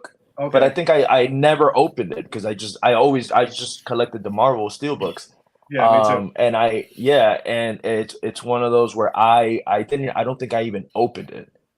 I opened it because I always reclaim the digital copies. That's what I did, and it still worked for me, by the way, because I reclaimed the digital, and I'm like, let me do that now. But yeah, it was still sealed, and I was like, holy shit, yeah. So Jason is the only one out of the three of us who was waving this flag and carrying the flag since day one. Go ahead, Jason. Yeah, I saw this in the theater, and I think this might be the first MCU movie that we saw together. I think this is the movie that you just started buying me tickets for. Like, I think you reached out to me for this one because I know we saw it together. And I think after this is what started us way before we did this show, us seeing these movies together. And I remember sitting there watching this because I love that first one. And I talked last week about how James Gunn drew a lot of influence from my favorite show of all time, a show called Farscape. And the star of that show is in this movie. He is the gold guy who's leading the attack, like the gold man. Yeah, that's him. So so James Gunn is acknowledging, like, I took from this show. We're gonna put these cast members in there. So I love that. This movie had me from that opening. Jada was talking about that opening. As much as I hate, like, how I hate soulless cash grabs and milking things, and I probably should have hated Baby Groot as a soulless cash grab, but the opening of this movie made me love it so much because there's this insane action going on where they're fighting this like space alien creature, but that is all in the background. That is of secondary importance to Groot trying to get the music going, because it's important that we have cool music to fight to. And it's just a fun idea that, no, this isn't the soundtrack. This is actual diegetic music that everyone can hear, right? I think diegetic is that everyone can hear it, if I'm getting my terms correct. But this is music that everyone is listening to as they go through this fight. And all this crazy shit's going on in the background, and we're not privy to what's going on there until the end, because the key moment is the music. And I don't know, I just that sold me, that drew me in. I loved Ego. Like, if you went back and told 13-year-old me there's gonna be Ego in a movie, I would have smacked you for lying to me. I'd be like, fuck you, don't tease me like that. But here we go, we got Ego. And he's actually a planet, but he's also Kurt Russell, who's awesome. And I love Kurt Russell. I love my Kurt Russell-assance that's going on. So I loved the introduction of Mantis. I think Drax is more humanized with her, like them putting them together. I loved the sibling stuff between Gamora and Nebula. I loved the whole, like, the message of this movie is, it is not the family that you were born into that matters. It's the family you forge. And the Guardians are a forged family. Yondu was a forged family. And I saw all that in my first run because, again, I love these types of movies. So, yeah, I have been fucking screaming about how great this movie is since I saw it in the theater. You were right, Jason. I will admit it. It's fine. You were right. I have no problem admitting when I'm wrong. I was definitely wrong on this one. You're right. and I don't know if it's hitting me this time around too. It's because I mean, I had lost my father a few years ago, and that's kind of like the whole connection is there. And with him and with Peter and Yondu, and then Ego, and dealing with that, and that whole line of he may be your father, but I'm your daddy. I was like, wow, Yep. this is heavy shit here, man. And Yondu's sacrifice. I'm sorry to interrupt, man. Yeah. Do you just mind if I'm gonna get off very quick? I think it's gonna start working on the laptop. Oh yeah, sure, good. We'll bring it right back. Yeah, no worries. So, yeah, I don't know what it is. It's maybe that has something to do with it and why it is, or because I'm rewatching it now and I'm like, oh wait, I have to be critical of this because now we're doing a podcast, so Right. I have to like be a bit more tuned in. It's maybe I'll say it's a combination of both, but you're right. You've said it perfectly, Jason. Like, this movie is about the family you forge and maybe not necessarily the one you're born into, and it's all over the place. And some of the things here, like over the time, I've seen MCU fans knocking Gamora's, the way she's perceived in these movies of not being the most dangerous woman. She's feared. Gamora is feared. You can see that. You don't see her constantly murdering people because that would just be insane. But the battle she has with Nebula and everything, like, that's there. You can see the other characters do fear her, that like she will fucking kill you if you go the wrong way with her. Yeah. That's all there. She's stone cold. Like, she's not someone to be fucked with, but like, you're right, she's not going to be a psycho killer. I mean, what the hell do people want? Like, a woman can be a badass. Like, because sometimes men are badass on television and movies, and it's all about posture and the way they hold themselves and the way people talk about them. We don't see like, the most feared men in, badass men just murdering people willy-nilly. It's like, no, women can be imposing too, the same way men can be. And that's what they're doing here. They're kind of taking the trope of like, well, this is how imposing men look in these movies. We're going to just make it a woman. If you have a problem accepting that, that's on you. She's a fucking scary person in these movies. Yeah.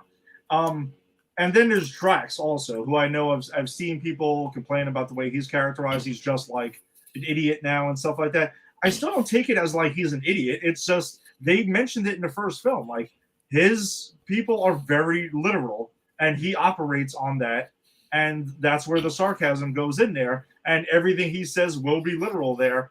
And yes, he starts joking around more. We'll bring Jader back in now.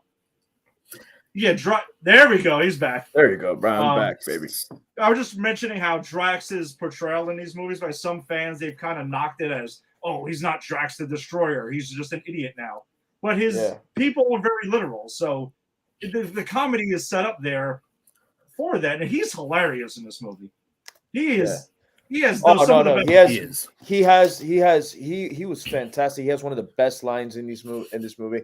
I feel like that. How do I say it? Like, if you didn't see Guardians 1 and you jump into Guardians 2, you're gonna think he's the biggest idiot ever. You're not gonna get the character background that you got from part 1, because they kind of like explain it right there and then what's going on. Yeah. But I felt like he was the less fleshed out character in Volume 2, but he served the purpose of what he was supposed to do. Yeah. And I was one of those as well. Again, I see this movie with a whole set of different lens now.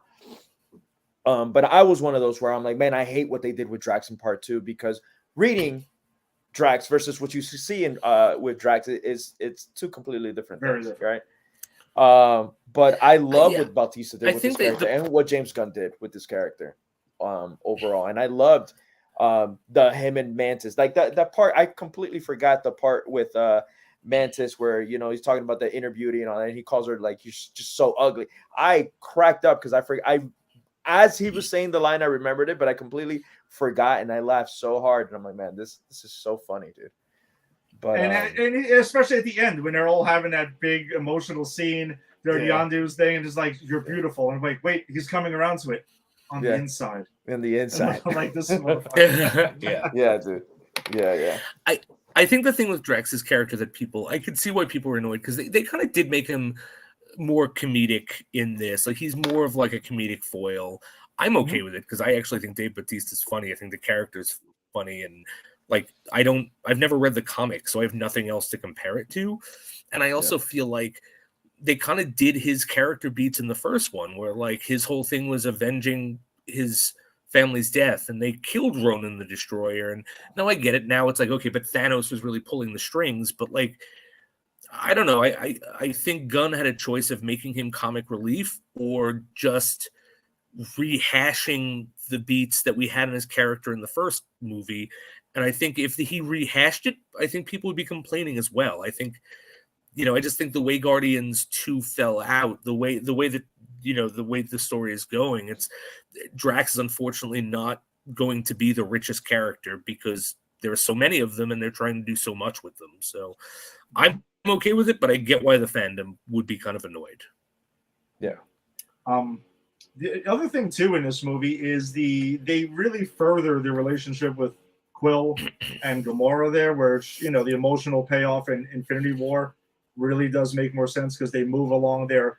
And I love the way, as a fan of Cheers, that they compare it to Sam and Diane. It's the unspoken thing, but if you speak it, then you're kind of letting it out of the bag. Then that really works, especially at the end when she acknowledges that yes, there is an unspoken thing, and it progresses that. It's not the focal point of the movie, but there's enough in there to understand why when Peter loses his shit in Infinity War, it pays off. Yeah. Which people hate that too. Actually, I have written in my notes that I'm like this. I feel like this is the beginning of Nebula's like great story arc. Mm-hmm. This is just Agreed. the beginning, Agreed. and then it just, for me, it gets so much better for her as it goes with Infinity War, with Endgame. I heard she's a fucking standout in Part 3. So I love what they did with Nebula. Overacts a little bit, she's so angry. But I got past that because you see what it transitions to essentially. But if we're gonna talk standouts, right? Yondu. This is Yondu's movie, man. And it's insane. Michael Rooker to is me. phenomenal. Yeah. But he, for me, which I feel like he was kind of missing in the kind of middle part of the movie for a little bit. For him to, you do get him, but I feel like compared to what he turns into in the final act of the film, I felt like he was missing, but it was just all, again, worth it. And that line which I always butcher, but what he says, he may have been your father, but I'm your daddy. But I'm your dad. Yeah. But so that for me, and then this time again, it was one of those like kill me now, But I can see what you're saying. Yondu he does disappear for a while, and then they bring him back in a scene with Groot, and then it's it's hilarious when he's trying to tell him and Rocket are explaining to Groot where it's like to go get the prototype Finn, and he's bringing back all this other random shit and everything like that, and it plays for good laughs. But then he massacres basically the Ravagers that had the mutiny against him. So he does get a lot of screen time from there. Yeah. The whole taser face. Taser face. Taser face. Yeah, that's all. I think that's something for Yondu too that's really interesting is he's also exploring the same theme of forged family, right? Because his forged family were the other Ravager clans, and he fucked up because he was stealing children, and he kind of admits that at the end. That's why he does what he does with Quill, because he has that change of conscience. And the fact that he's excommunicated, he's kicked out of his family, and he talks about how, well, I was a slave that was freed by Stallone's character, I forget his name, and his whole thing is just wanting to get back in the good graces of his family. So I think his sacrifice at the end is beautiful too, because he sacrifices for his family, which is Quill, and as a result, the family that cut him loose acknowledges that sacrifice and comes back and gives him the tribute and the honor of the family. Ravager funeral. Yeah. Mm-hmm. Yeah. It's beautiful. Yeah, it is. It's one of my favorite moments in the MCU. Wow. Okay. Yeah, it is one of my favorite moments in the MCU because they just hint at it in the beginning where Stallone's character's Ogord or something like that. Let me pull out the name. I have the. I think it's Stacker Ogord or some shit like that. Anyways, but where he start going back and forth, and then he basically essentially tells him like, no one's ever gonna show up for you. Like if you were ever to die, no one's good. And then it's obviously that little conversation turns into what we get, and everyone shows up to Yondu Street, which again, one of my favorite moments in the MCU and one of the saddest in my opinion. That shit every time, even the first time I saw it, that was probably one of my favorite scenes. The whole ending of the film, in that scene, it was just a standout shit, and especially the way that Rooker delivered this whole film, and then the goodbye that we say to his character was just it was a work of art. Mary Poppins, y'all. Yeah, Mary Poppins. Is he cool? Yeah. Mary Poppins, y'all. Yeah, man. I guess one we can touch on is Rocket. So I know Rocket, from what we're all assuming in Volume 3, is going to be really the focus is going to be shifted to him. But they do hint at a little bit, his struggle here with like him and Quill. They have their relationship. Quill has a lot of things going on with it. Like he's got a lot going on with Gamora, obviously his father, and then the other relationship he's dealing with is with Rocket. And they're just kind of like, hey, Rocket's doing stupid shit by stealing batteries and being an asshole and stuff like that. He's like, but I don't send you away. I still, you're still part of my family. It's still there. And they hint a little bit at, Rocket's origin. I feel like in the first two movies, they do touch on it a little bit here, but the payoff is going to be in the third one. But Rocket really gets like that whole scene in the beginning where he takes out, or he almost takes out all of the Ravagers when they're coming to track them down. And he has that whole thing. And they further establish his connection with Groot, even though it's with baby Groot now, because he's the father figure now. Yeah, I love that scene. I love watching Rocket be badass like that. Like watching him almost take out the Ravagers. Like I think he would have had Nebula not interfered. I actually do think he would have wound up taking them all out. But as you said, like it furthering the family, right? Like Rocket is a guy who doesn't trust anyone but Groot. And we don't know why, right? We don't know what their relationship is previously, but there's something there. It's a Han and Chewie thing. And so Rocket's thing in this new family they've forged is, well, let me see if I can push them away, because they're going to leave me eventually, right? So everything he does is like stealing the batteries and being a dick, and like he's trying to push them away. And that's why that scene with Quill is like, I'm not sending you away. It's beautiful, because it's like, you can keep pushing, but you're not going anywhere, you little fucking raccoon. And trash panda. Also, his relation, he's a trash panda, exactly. And as you said, his relationship with Groot, like he's become the father figure now, right? Like again, it's all of these different intersecting themes of family and different like people in a dysfunctional family doing things that people in a dysfunctional family do, like push people away, or as Quill is doing, trying to keep everyone close, or Drax is doing of like, being aloof and sort of not there. And, Nebula is doing a bit, trying to just get someone to just say, hey, I was in pain too. Like, I just love the way all these characters interact with each other like that. Yeah. Yeah. No, hit the nail on the head there, man. I pretty much, I don't have anything to add. You guys, well, we get the introduction to Mantis also, which in this film she has her purpose, but her bigger purpose lies in Infinity War. That's where she gets the thing. And then in the holiday special, Major. Okay, I was like, wait, time out. Did you watch the holiday special? I did. Yeah. That was crazy, dude. That was crazy. I actually don't know if that's canon to the comics. I'll be lying to you if I told you, because it's not. Yeah, they changed Quill a lot in the MCU than they did. I don't remember. I don't remember that shit at all. But I'm like, I thought it was a pretty fucking cool thing to do, though. I'm like, that's pretty. I love the holiday special. I thought it was wonderful. We adored it, dude. We absolutely fucking adored it. I watched it a bunch of times, even just not for the show. Yeah. No, it was wonderful. I think I'm gonna rewatch it before I see Volume 3. Wow, yeah, all right, for sure. No, I'm gonna love us a lot. Yeah, but Rocket, I mean, what's not to love about him? I think he had, again, that even though, again, I feel like that whole mutiny scene was random. It was, again, I still have issues with the flow of the film. I just appreciate it a lot more now. But I loved that scene, and just like Ed said, he would have taken everybody out, hands down. I have no doubt in my mind that he would have done that.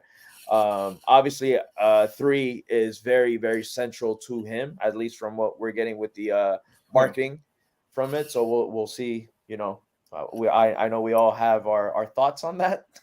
Before we wrap this up, I want to get our predictions for Volume 3 so will. we can laugh back at this of how wrong we were or not. Yeah, I really hope so. But you know, again, this movie it kind of pisses me off that I saw it with that set of lens the first time, because it was great, man. I felt like every character, with the exception of Drax, was kind of fleshed out a little bit more, because essentially the first one was getting them together. This was just testing their bond. This is what Volume 2 did. It was test their bond to see them stick together and be that team that, you know, they fought so hard not to be in the first one. But most of my issues with this film, to be honest with you, pacing issues. I feel like it has a little bit of pacing issues, but it's a fun time. It has great heart. I fucking love this movie. I can actually say that now. I love this movie. I might throw it on tonight. Nice.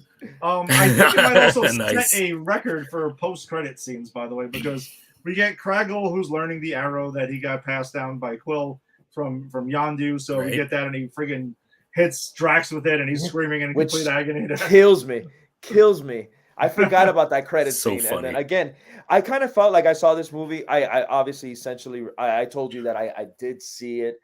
And I remembered the main points of the film, but there's little details that I had forgotten. And that was one of them. So I'm like, what is the post-credit scene in this movie? And when I saw it, I was like, man, that's hysterical. That's so good. Yeah. And then we get the forming of basically a section of the Ravagers, who are kind of like the OG Guardians of the Galaxy from the comic books. That's basically what we're getting there.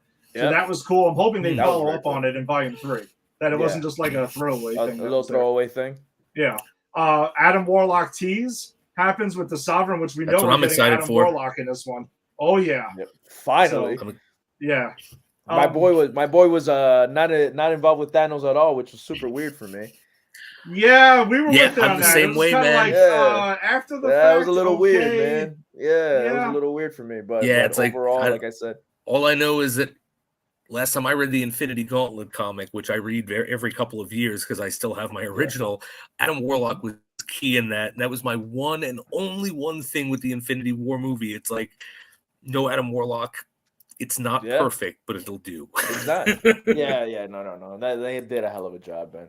I went on a MCU kind of like binge last month where I saw the Guardians films. I saw Winter Soldier again. I was just picking at random. I even did a Thor: The Dark World watch. What you did? Yeah. I've heard your disdain for that film. Yeah. Wow. So I did that one. You know, it's crazy. My disdain for that film it was the opposite of my Guardians watch. So the first time I saw Thor in the Dark World, I thought it was fine. I was like, this movie's not as bad as everybody's making it seem. And then upon rewatches, I'm like, I don't like that. And then now it just serves more purpose knowing what they had to go through in Endgame. So it just makes you like, the Russos were very smart with that. They're like, let's pick the movie that everybody fucking hates. Yeah, and let's prop it up a little bit. Yeah, exactly. And it works, But I did Thor: The Dark World rewatch. I did my Guardians rewatch, both Infinity War and Endgame. I think I said that already. And I did one more. And I still have something to tell you guys. And you guys are gonna kill me. I have not yet, and it's the only thing that I'm missing from the MCU, I feel. Still haven't seen Eternals. And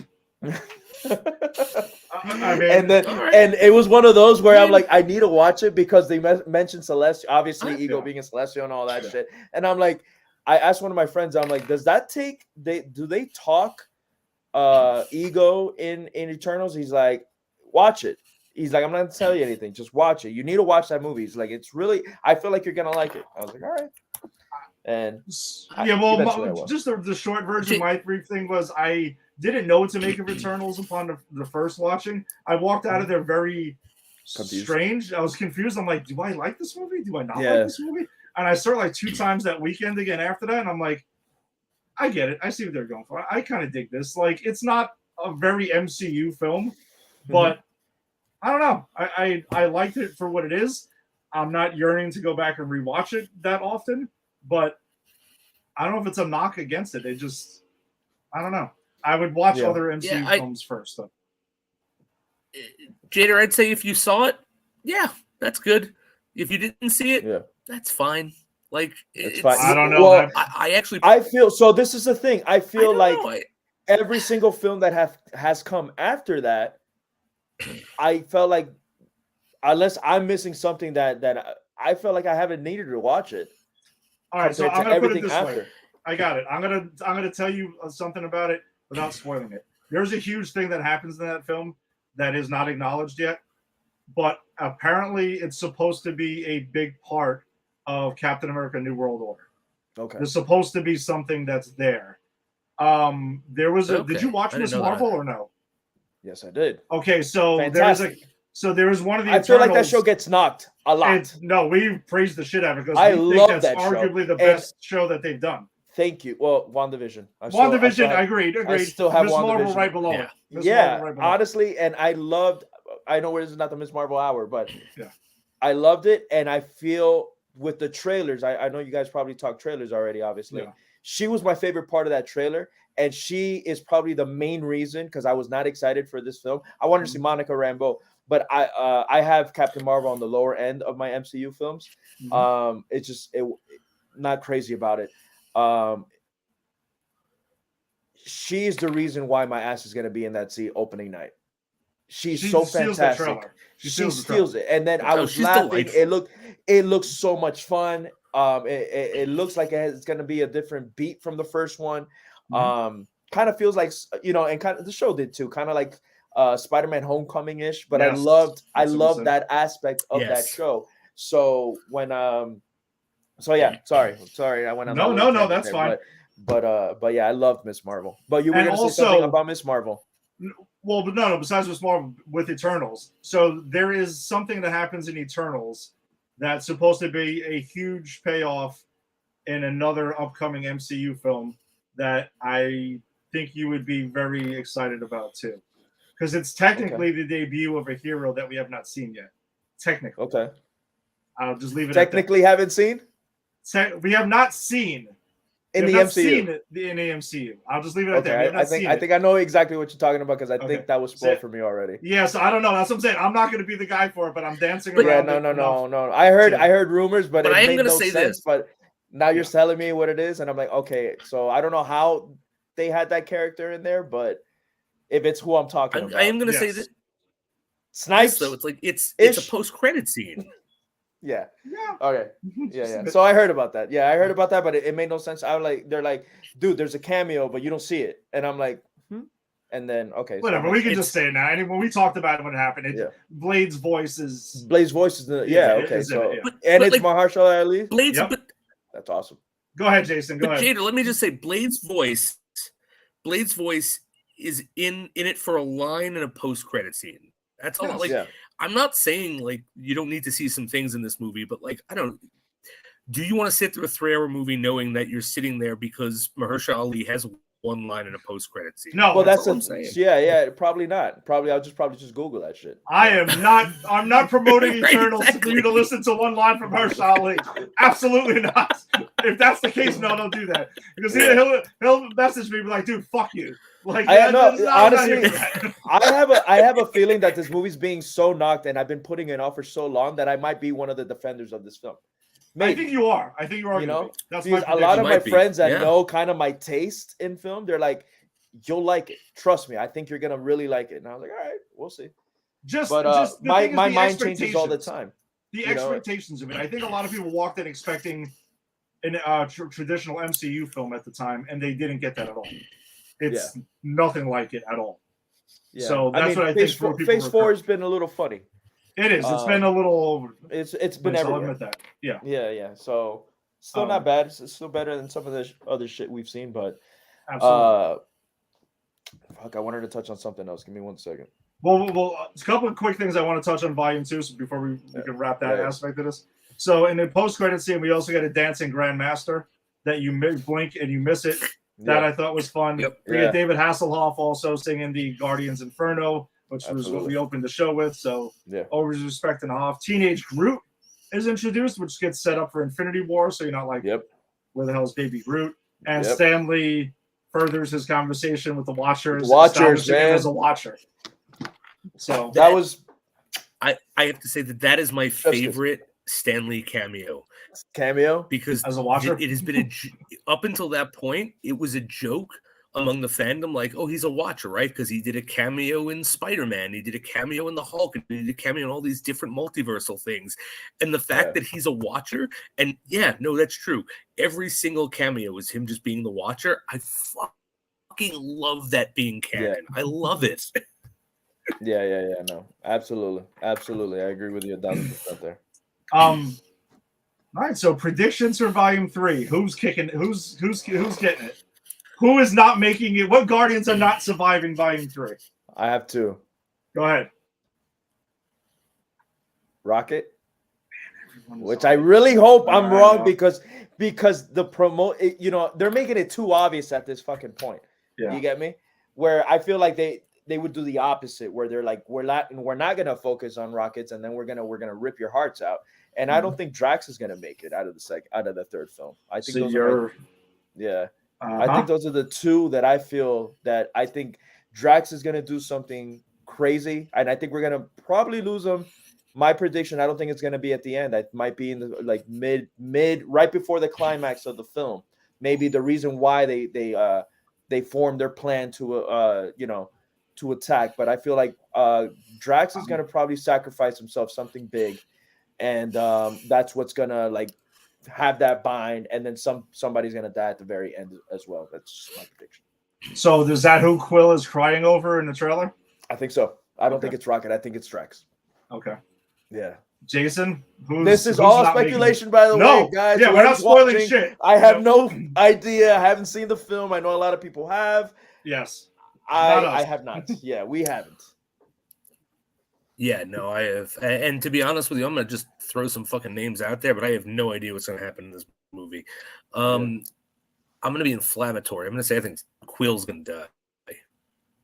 Okay. Because we know Gunn's not coming back. That's major. Right? We know Gunn's not coming back. We know that we're not going to see this iteration of the Guardians again. And what better way than to completely dislodge this iteration of the Guardians than the linchpin that brought them together, which is Quill. So, again, I'm probably wrong, but I'm going to say if I have to pick one person who's going to die, it's going to be Quill. I don't think it's going to be Rocket because I think, as you guys said, they're really trying to make us think it's Rocket, and we know that the MCU fucks with us and trolls us in their advertising. Yeah, absolutely. So I think Rocket's going to be fine. Okay. So one of the my bad to interrupt, but one of the my predictions prior to trailer, once they announced that the movie was making, and I'm like, oh, if they're gonna kill somebody, it's gonna be Rocket, and it was always my thing, and then it was so Rocket centered, and I'm like, damn, I might be, but I still feel it. I still feel like I still feel like it's gonna be Rocket, and not only that, Rocket's the only one that hasn't died, you know. Yeah, he didn't get dusted. He's the only one. You know, he's the only one that survived everything. Right. And then even that back and forth with Thor in Endgame, where Thor's like, "Oh, I've lost everything. You know, I've lost my brother, my mom, my dad, my best friends. You know, so such and so forth." And Rocket is kind of in the same. He was, you know, it was, and this was, it wasn't Endgame. I'm sorry, that was Infinity War. And Rocket hadn't lost it. He just lost Groot, but you know, obviously got him back. And then just 45 minutes later, he loses everybody. Yeah. You know, so that's another reason why I'm like, we haven't cried for Rocket yet. You know, everybody else, we've cried for Gamora. That's a good point. We've cried for Groot. We obviously saw what happened with, you know, with Quill and Drax and Nebula's another one, obviously. But I feel out of the center Guardians, That's the one person that we the audience have not lost, and he's a fan favorite. And we all know that James Gunn loves to kill characters. But I had a friend also tell me, Jason, Quill as well. He's like, I promise you it's gonna be Quill. I promise you it's gonna be Quill. And I was like, damn, man, I didn't even think of. I honestly thought that they were gonna hang on to Quill for future Avengers film, for for the Kang Dynasty and for Secret Wars. Yeah. So I thought they were gonna hang on at least to him. I was thinking about that too, but if you think about it, like if you kill Quill, that breaks up the Guardians and allows the MCU to use the other Guardians for future things without having to justify why they're not together. Yeah. You're making perfect sense, but I'm going to say, I'm going to use your own logic though, Jason, and say, because if you remember, there's a scene in the trailer where Quill's being carried. His limp body's being carried by the rest of the Guardians. Oh. And that's why I don't think he's dying. That's why I don't think he's dying. Good point. Jader, I'm actually I forgot with you. about that scene. I'm Good on point. Rocket and Drax. I think those are the two, unfortunately, that are going to go. Nebula, not really. Gamora, this isn't even that Gamora, so we've seen Gamora die. They already killed her. Groot has already died, so that's not going to be a thing anymore. Plus, we're getting like, I forget what they call him, like Alpha Groot or something now, because now he's got like a bunch of arms. Yeah, bro. And all this other shit. He's like jacked now. I can't wait, man. I can't wait. I'm so ecstatic for this film. It's and the word of mouth has gotten me even worse, because I was already excited for it, but seeing how everybody's just praising it at this point. Some people are saying it's better than the original. Obviously, that's a lot of hype talk. I don't know. But just hearing that it's better than part 2, and I already love part 2 as of now, I'm just very hyped about it, Yeah. So, I'm pretty jacked up. I can't wait to talk about it next week. Yeah, same. I will be joining you boys for sure. Yes, we were going to lock down our date and time, and we're definitely going to have this panel back. I'm sure Rick will probably want to jump in with us too, and absolutely. And but I guess while we're predicting, good. While we're predicting, I have one more prediction. This is the movie that introduces us to Mojo. Just saying, throw it out there. Here we go. Now we're back with this again. Okay. Mojo's a space entity. This is a space movie. Come on. Mojo is the next logical conclusion. Just throwing it out there just in case. I want to be the first person to call Mojo in the MCU. For the record, by the way, Rick thinks they're all dying. He thinks the entire team's dying. Like, he's going really dark and murdering all of them. No way. I don't think there's any chance in hell. Marvel will not do that, dude. They're not going to do that, dude. And if he's actually right and we come back, we could play this video as the opening of next week's show. Like, no, they're never all going to die. No way. That would be great, dude. Oh, man. So just before we wrap this thing up, last thing, the CinemaCon trailer, because Jada, we were talking about it on the Facebook page. It's pretty jacked up for the Flash, huh? Beyond belief, man. And I was during the Knicks Heat game, they showed even more that I didn't. Yeah, that I did not want to see. By the way, my condolences. It's game one. I know. I don't talk shit. If you notice, I don't talk shit until the very end. But you won't hear me eventually. That's good. That's good. Okay. But I honestly meant that when you boys took over that first quarter, I was shook. I was like, we're gonna get mopped the fuck up right now. But they found it and whatever. Anyway, so yeah, they showed some shit on the trailer. I mean, on TV today, some footage that I had not seen. I tried only to watch that first trailer, right? And I know when you did the trailer review when it was first revealed, you actually said that it was probably one of the greatest trailers or superhero trailers you've ever seen, right? I shared that sentiment with you while everybody else is kind of shitting on it, Tim. All right, so everybody was shitting on it. He's Captain Anti-DC. That's why. I know, but I was so fucking hyped with that trailer, and I don't know, it's just my love for the Keaton Batman. It just looks like a fantastic film, and everything that I keep watching more and more and more is just proving me more right and more hyped that I honestly can't contain myself.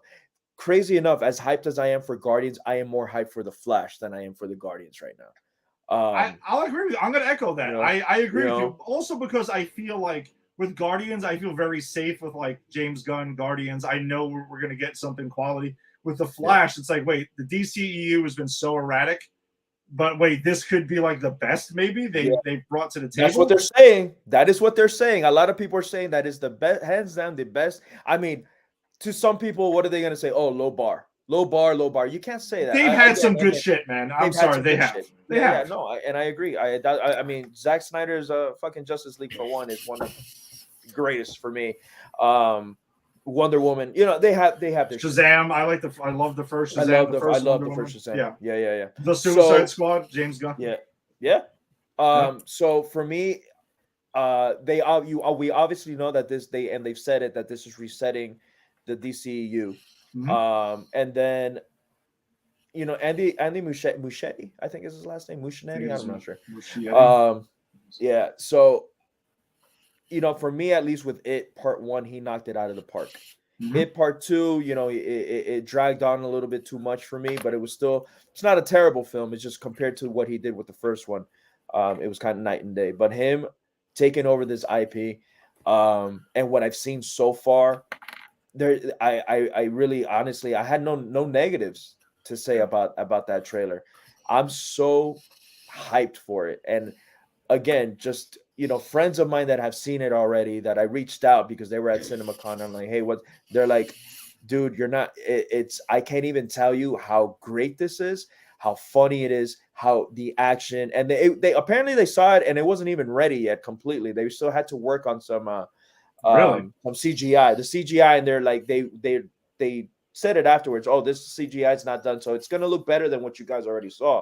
And I heard we get cameos that we're not expecting. Okay. Which hypes me up. They're like, you're getting cameos that you do not expect that it's gonna leave your jaw on the floor. Wow. So how much more hyped can I be? I'm for one, again, my most anticipated this year have been Scream 6, Evil Dead, and beforehand it was Guardians 3. John Wick 4 was one of them. But beforehand was Guardians 3 over The Flash. I really didn't even care for The Flash too much just because of all the bullshit that was going on with Ezra Miller. Yeah, but it's not that I forgive and forget, but just they're giving quality stuff, man. You can't just. I understand why DC didn't want to shelf that, at least from what I've seen so far.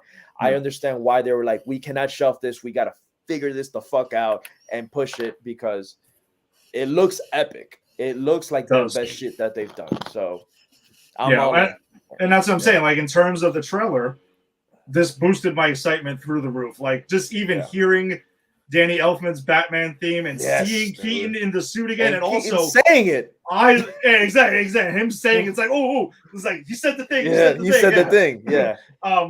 And also I love Batfleck, even though he hasn't had the best movies. No, I agree with you. I'm a Batfleck defender as well. I am a Batfleck defender as well. I feel like the only one that was mediocre was Batman versus Superman, but I don't feel like it was his fault. It was more what was given to him. He does what he can in that. Yeah, that warehouse scene. Get out of here. I would actually argue he's the best thing about that movie. Yeah, no, hands down. Oh, easily, yes. I think I have argued. You can tell Snyder wanted to make a Batman film because it's Batman centered. Going back to CinemaCon, right? I wasn't gonna watch that second trailer. I was not, because I was already sold with the first one, and I'm like, I'm good. I'm not gonna watch it. And curiosity got to me. Right before I went to bed, I'm like, let me check it out. And I grabbed my phone, and then I'm like, how much? Oh no, actually, it was Tim's comment saying trailer sucked. They didn't show shit, just extra 2 scenes or whatever. And then I'm like, okay, so I'm not gonna see that much. And I got onto the phone and I saw it, and I was like, what the fuck is he talking about? I don't get it, but I mean I understand he fucking hates the DCU. I get it. The DCU, he acknowledges the Batman was awesome and stuff like that. It's just the DCEU, and I'm like, it's fine. You have Keaton, you have Batfleck. It's fine. Focus on that then if you need to. Yep. So I'm hyped. I don't want to watch any more TV spots, any more trailers. We're still like a month and a half away. Yeah. From this movie, and I feel like they're just shoving it down our throats right now, and every little TV spot gets you just a little bit more and a little bit more, and I'm done. I'm good. I will be there opening night. So when you're watching the playoffs, you're just gonna step away from the TV. As soon as I see it, I just turn around. Yeah. Today, and the reason why I saw it today was because I sat down and I thought it was gonna be no new footage, and they show some Batman shit where I was like, "Fuck, that's cool," and I couldn't turn around. So, Jason, I know you watched the new trailer, and you also are one who tries to avoid him. Is the hype even getting further, or are you still kind of there? I know you loved the first trailer. I did, and I hate how much I want to see this movie because my problems with Ezra Miller. Yes. Yeah. Same here. I hate how much I want to see this movie, and I'm going to say this.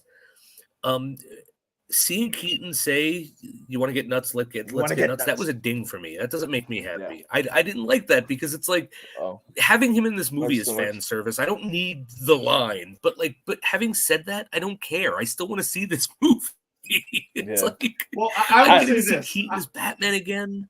But regarding that line, I will say this, because I kind of agree with you on the strangeness of it. Like, it was too much on the nose. But from what I understand, I listened to John Campia's review of it, non-spoiler.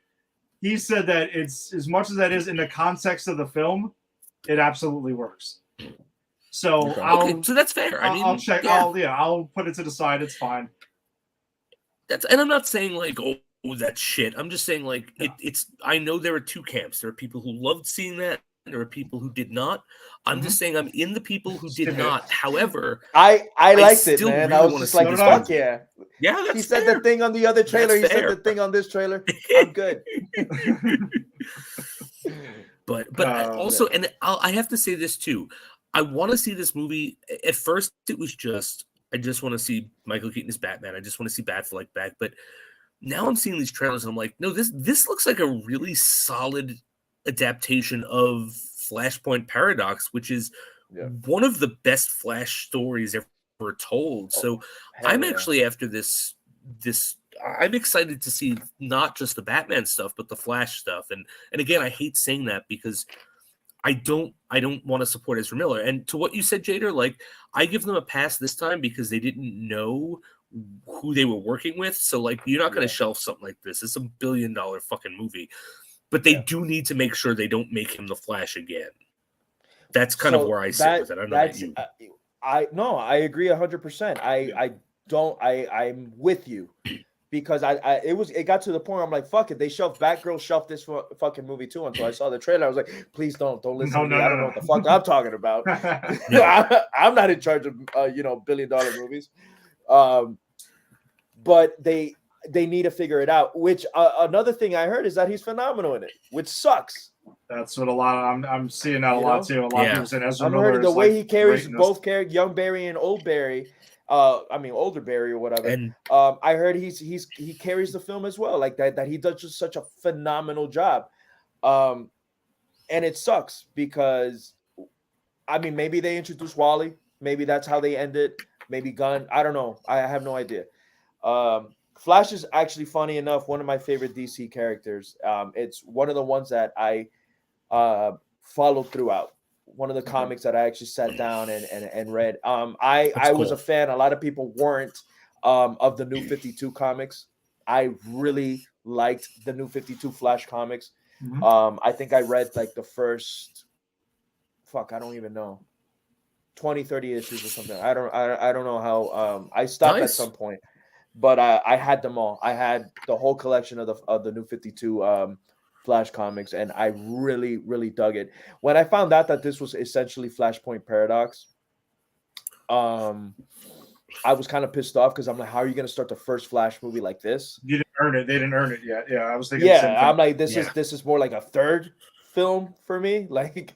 But I guess the way that they're doing it and what they needed to do to reset it, it is the perfect first entry to reset that universe that we're gonna essentially get.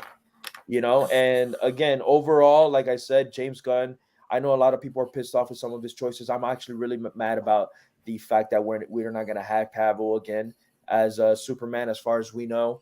I know they're going for younger and all that stuff, but I can't get all mad because Gunn has delivered on almost everything that he's done. Brightburn, a movie that people don't talk about, was fantastic, even though it wasn't directed by him, but his involvement with that film, it's Gunn all over it, you know.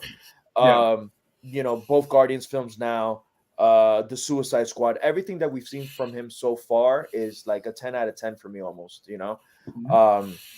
So him taking over and having, you know, saying yes, no, and all this, I completely trust him. He's a fan of comics in general, you know, and he took something so obscure because he mentioned a lot of obscure characters that we haven't seen yet coming to life, but look what he did with the Guardians, you know. That's why I trust him.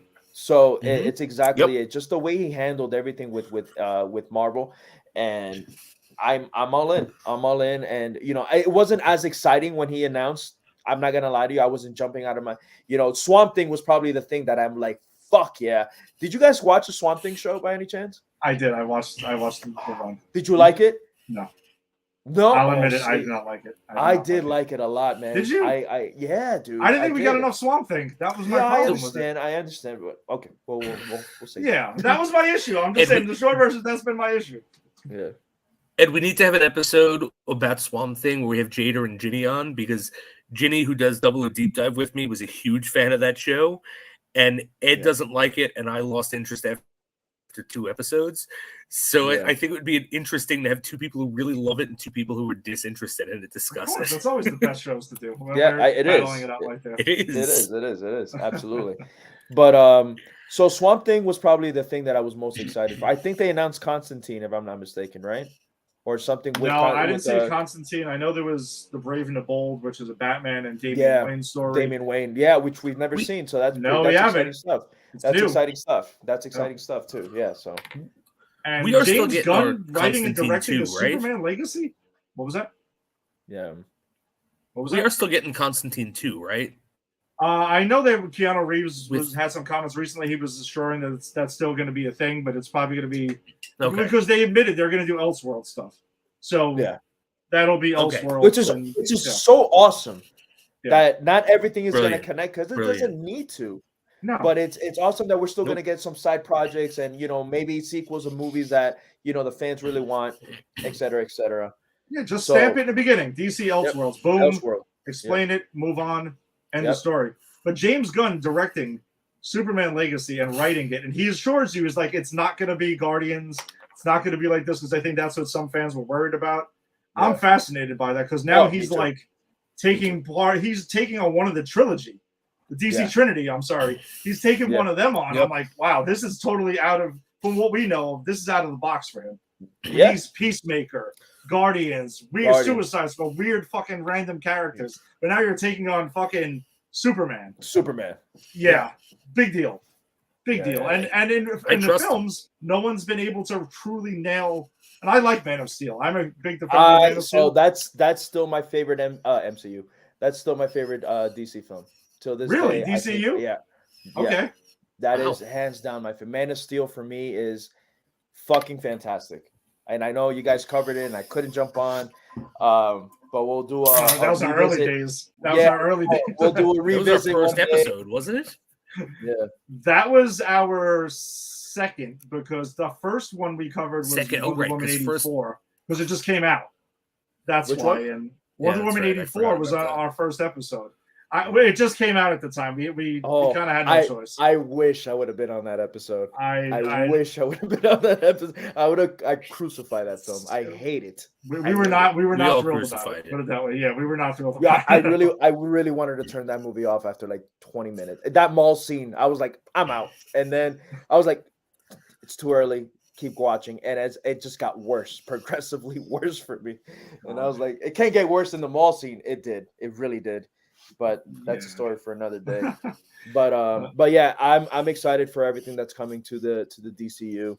I'm not excited, which I don't know where we stand on this with the whole Jonathan Majors thing. I'm a very guilty into proven innocent into proven guilty. I really hope it's bullshit, but it's not looking good. It doesn't look good, even though, you know, Marvel hasn't said anything. I think it was Disney that announced that they were like cutting ties with him, but Marvel essentially hasn't said anything. I think they're gonna wait. which really sucks because he's been so phenomenal so far as Kang on both the Loki and Quantumania. Yeah. But I don't know if you guys have. I'm sure you did. We talked about the news when it first dropped, and yeah, we were just kind of like, something. It doesn't look good, but we want to wait and see what happens. But there's been somewhat of a pause on the news. I hope this isn't but also Johnny, more people Johnny have come Depp forward. situation. I heard. Yes, and that's what makes it worse because before it was Right. just the one allegation, and then everything. I think it was his agent was saying it's like no, like he everything's good. This and that. He said and they had evidence that proves him innocent. They have evidence that proves him innocent, and I'm like yes, and then more people came out. Then everyone dropped him. Yeah. So yeah, we don't know. I hate it. I'll tell you this. I hate it because not just Kang. I was enjoying watching that guy's rising star because he was in Creed 3. I watched. Loved him in Creed 3. Did you watch Devotion? What was that show he was on? Yes, I did. Lovecraft. Awesome. I didn't watch that. Yeah, but I watched him in Lovecraft Country, which was not good. But yeah. he was fantastic in that, and I was like, this guy is a shooting star. This guy's going to the top. And after this happened, I was just like, oh man, it's like it took the wind out of me. No, 100%, 100%. Yeah, he was one of the brighter spots of Quantumania, which I know we had chatted about. Creed 3, he was great in Creed 3. Loved him, Loved Your Country. Dude, I think they should have dropped Devotion after. They should have released that this year because I think the box office would have been so much higher. Well, let me say, without this story happening, it would have been higher. No, of course, I get it. But I don't know. It's a pretty cool movie though. I kind of do. I just hope it isn't a Johnny Depp situation where he was going to do another Pirates movie. He was proven innocent, and we're not getting. Even though I bet you Disney was like, "Fuck, we dropped the ball there," So I hope they learn from that. I heard also, which pisses me off royally, that they were supposed to take off Amber Heard off of Aquaman, and they were doing reshoots, and then now that they showed it at the trailer in CinemaCon, she's in it. Yeah, she's in it. And that pisses me off. Part of me doesn't want to go see that movie because I can't stand her.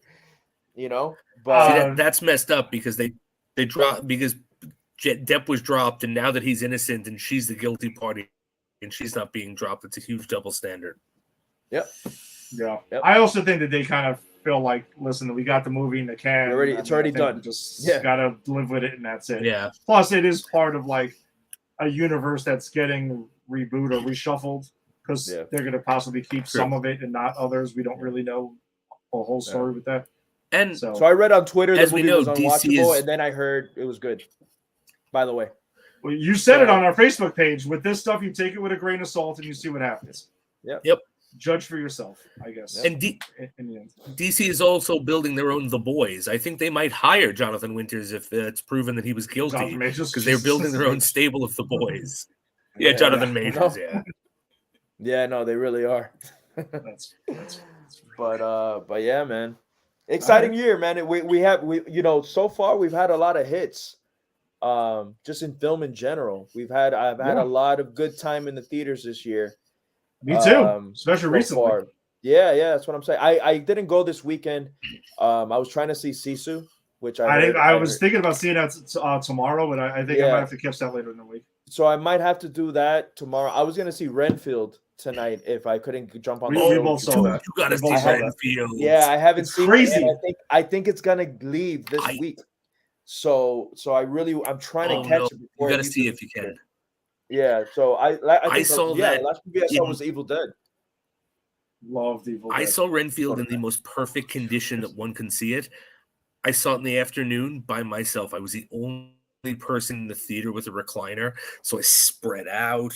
I almost hit my vape pen. I didn't, but I almost did because I was alone. Who cares, right? But I got to watch Renfield, and I was like, "Wow, this is awesome." Yeah. No, there's been 2 times that I went to go watch it, and I missed the showtime by 25 minutes or something. Something happened where I'm like, oh, let me see if I can because the movie theater's not too far from me. So I'm like, let me see if I can catch Renfield tonight. And then I saw it, and it's like the movie had just started, and I'm like, fuck. You know. Does anyone work in that theater? Because the last time you were telling us that No, nobody works just there. walk in. I don't even know why I pay for Regal Pass. To be honest with you, every time I go, I just walk into the theater and just sit down. I just have to know at what time the movie starts. Do you go and like put your own popcorn together? And No. that? That's the only time that they have somebody is at concession. But tickets and all that stuff, even for 3D glasses, I have to ask the concession guy. I was like, crazy. I was like, hey, do you have 3D glasses? He's like, yeah, because for Scream 6, I saw it opening night was 3D. Yeah. And then and I went, the guy's like, yeah, here you go. And he didn't ask me for a ticket or anything, just grabbed my shit and went inside. And I'm like, how the fuck are you guys open? You know? But shit. Whatever. I'd see a lot more movies if we had a theater like that around here. Stroll in, that's it. I thought Atlas was gonna be like that at one point, but you know, they have one person working on it. All right. Well, thanks for joining us this week. As always, we appreciate your support. If you're joining us on the Facebook live stream, check out Granny's Peach Tea. Join the Facebook group. We got trailers and other stories and conversations that don't make the show. Come check us out. Check out Pop Culture Pros. Check out popculturepros.com. And if you're joining us on YouTube, be sure to subscribe to our Pop Culture Pros at Twitter. Follow at Pop Culture Pros. And check out all the cool stuff that we got on the network, man. We got baseball, overall sports with unsportsmanlike conduct. Jason's running Double Up Deep Dive. Jada and I will talk about something. We'll talk about it afterwards. It's on Paramount Plus now. I think it's the perfect time to bring that shit back. It could be. We have a long lost episode that we need to hammer out here, so look out for that. Wait, you guys didn't finish your Scream thing? No. We will though. We will. It was always going to be. All right. Yeah. And that's hey, look, I haven't finished James Bond yet. It's fine. I mean, listen, if you finish James Bond before we finish Scream, then I think we got trouble. for sure. So come check us out next week. We'll be covering Guardians of the Galaxy Volume 3. So super hyped about that. Latest episode of Titans, latest episode of The Flash, Superman and Lois, Gotham Knights, whatever. Like, we'll be covering it all next week. So come check us out. Peace.